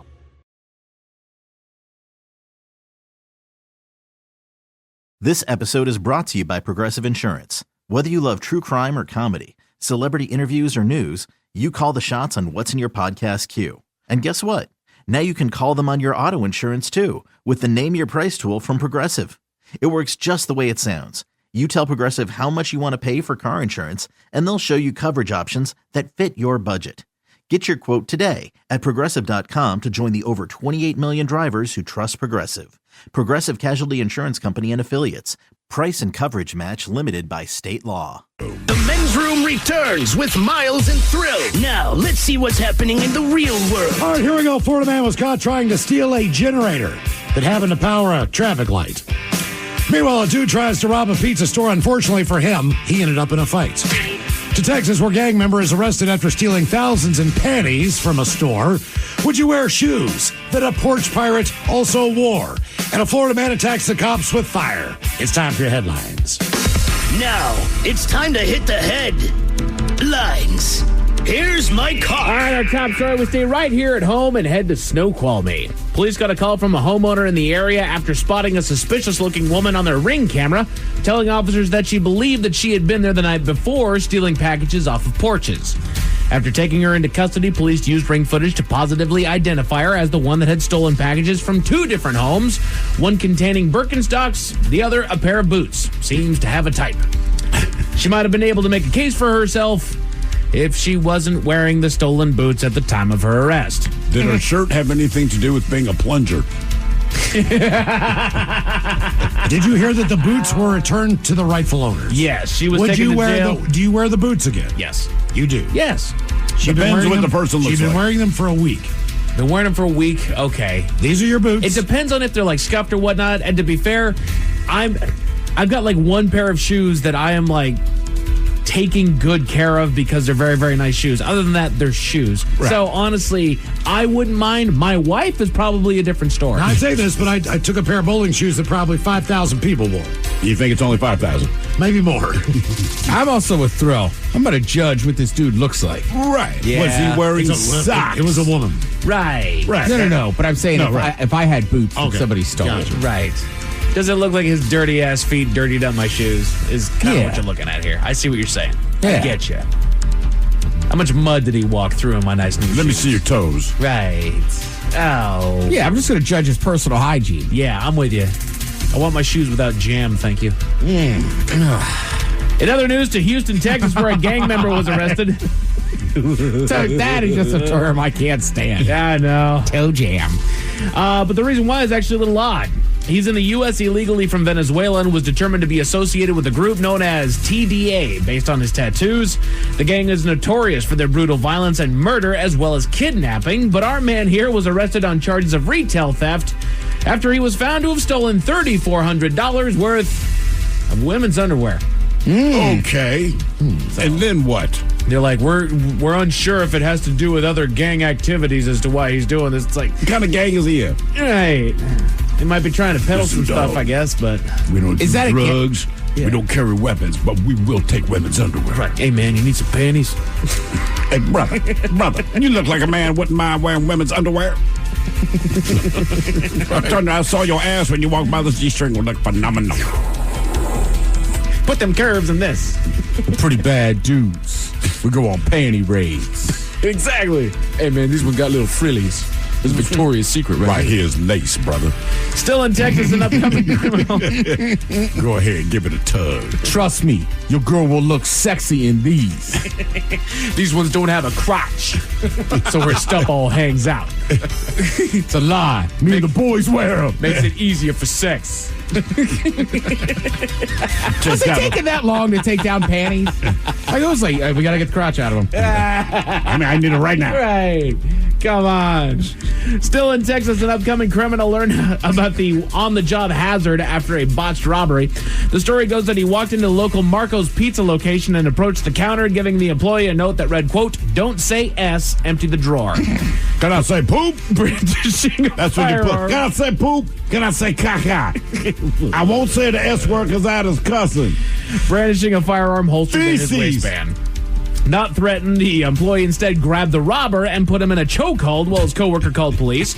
A scuffle ensued with the manager of the branch eventually pulling the gun off of the robber and beating the criminal with the butt of his own weapon. Oh, damn. Oh, yeah, they beat the tar out of him, dude. Did you see his picture? Oh, yeah. He did not do well. He got messed up. After gaining full control of the situation, the 19-year-old robber eventually submitted to employees to wait for police, and he was arrested and charged. What I kind of left out of the story there is that they attempted to shoot him with his own gun, but the gun didn't work, so that's why they beat him with the butt of it. And then he grabbed a knife out of the back and was like, do you want to go to jail or die? And where was this? Texas. Somewhere in Texas. Okay. I know... I had heard from some people that similar situations had happened where this guy worked, which is like, you want us to call the cops, you want to die today because your robbery went sideways. Exactly. But just in case those stories with the bad taste in your mouth. Thankfully, there's good news. Some good news on the subject of stroke recovery. A company by the name of Newbond, N-E-U, Newbond, conducted a small study with a stroke support group in London in which they outfitted subjects with a specifically designed armband. Stroke, gotcha. Miles, they attached the band to the disabled arm of the stroke patient at the upper part of the forearm, and using electrodes, it detects muscle activation commands and stimulates the nerves to do what is called neuroplasticity, which reorganizes the brain around new neural pathways. And then after just 8 sessions, they've seen patients' arms go from completely rigid to able to bend and flex with more control. Nice. So trying to get a little bit of motor function back into those stroke patients. Miles. Bedroom Sports, the Kraken made their mark in Nashville, coming back from a tied game at 3. Wow, did they come on after the second period to emerge victorious with an impressive 7-3 victory. Man, that was a hell of a third period. Yes, sir. They'll make Predators their way. can't hunt Krakens. They'll make their way back home today to prepare for tomorrow as they host Philadelphia tomorrow night at Climate Pledge. Sports on the night. There's more hockey on TNT and True TV, preseason basketball on NBA Network, college football on ESPN2, and Game 3 of the NLCS between the Dodgers and Mets is currently on FS1. As far as your weather, rain's going to continue to come in and out along with the clouds tomorrow night, tonight into tomorrow, with temperatures dipping below 50 before warming back up to a high of 56 with some scattered showers and mostly cloudy skies. Slight chance for some afternoon sunshine, though, so we can hope. That's it for your headlines. With that, Mike Hawk is out. Thank you, sir. Joe Lead up next with more Disturbed tickets. We'll see you next time for The Big Dummy and the Head Chef with Ted's Meat and Potatoes. Yes, indeed, it's all true, but in the meantime, well, we be all about this bitch. So until next time, please do what you do best. And for Aletha's sake, stay beautiful. The Men's Room has been taped before a live studio audience. Wardrobe and makeup provided by Mantastic Limited. This has been a presentation of the Men's Room Radio Network. Oh, man! A Double Flush production. At Lovers, you can get what you really want this holiday, a perfect pleasure present. Find a sexy gift for a loved one and pick up something indulgent for yourself. Lovers has lingerie, toys, and accessories for every desire. Lovers Rewards members can win a holiday sweepstakes grand prize worth over $4,000. With 18 Western Washington locations, Lovers is the place for sexy holiday gifting. Mention Indulge for 20% off your purchase. Visit loversstores.com for official sweepstakes rules. Early holiday deals are here, and so are amazing deals at Amazon. You'll save so much on early holiday fashion gifts, like cozy fits and stylish shirts. You'll have money left over for those aviators that make you feel like a maverick. Or that ugly holiday sweater that's like really ugly. OMG, that's like really ugly. Oh, what fun it is to save. Shop early holiday deals now. This episode is brought to you by Progressive Insurance. Whether you love true crime or comedy, celebrity interviews or news, you call the shots on what's in your podcast queue. And guess what? Now you can call them on your auto insurance too with the Name Your Price tool from Progressive. It works just the way it sounds. You tell Progressive how much you want to pay for car insurance, and they'll show you coverage options that fit your budget. Get your quote today at Progressive.com to join the over 28 million drivers who trust Progressive. Progressive Casualty Insurance Company and Affiliates. Price and coverage match limited by state law. Getting help for mental health shouldn't be as hard as it is. Thankfully, Mindful Therapy Group is here to make your mental health journey as painless as possible. Be seen in as little as 48 hours for in-person or telehealth appointments. Mindful partners with thousands of licensed clinicians to find the perfect fit for you. Whether you need talk therapy, psychological testing, even medication management, Mindful has you covered. Mindful Therapy Group also accepts insurance, so you can focus on you and not your wallet. Visit mindfultherapygroup.com to get started today. Terms and conditions apply. For full details, see unlock.com/legal. Actor portrayal. Lisa, thanks for having me over. Your new kitchen is gorgeous. How did you find the money to do it? We worked with this great company, Unlock. They help you unlock the future value of your home to get the cash you need today. So it's a home equity loan? No, it's not a loan at all. There's no monthly payments and no interest charges ever. And you can use the money however you want. We were able to redo our kitchen and pay off our credit card debt. Wow, Jack and I could really use this to finally pay off our old student loan debt. How do I get started? It's easy. Just go to their website. Go to unlock.com/radio to unlock the value in your home and get up to $500,000 in cash with no monthly payments and no interest ever. Pay off debt, improve your home, add to your retirement fund. It's up to you. Go to unlock.com/radio right now to see if you qualify to unlock the value in your home. That's unlock.com/radio. Go to unlock.com/radio.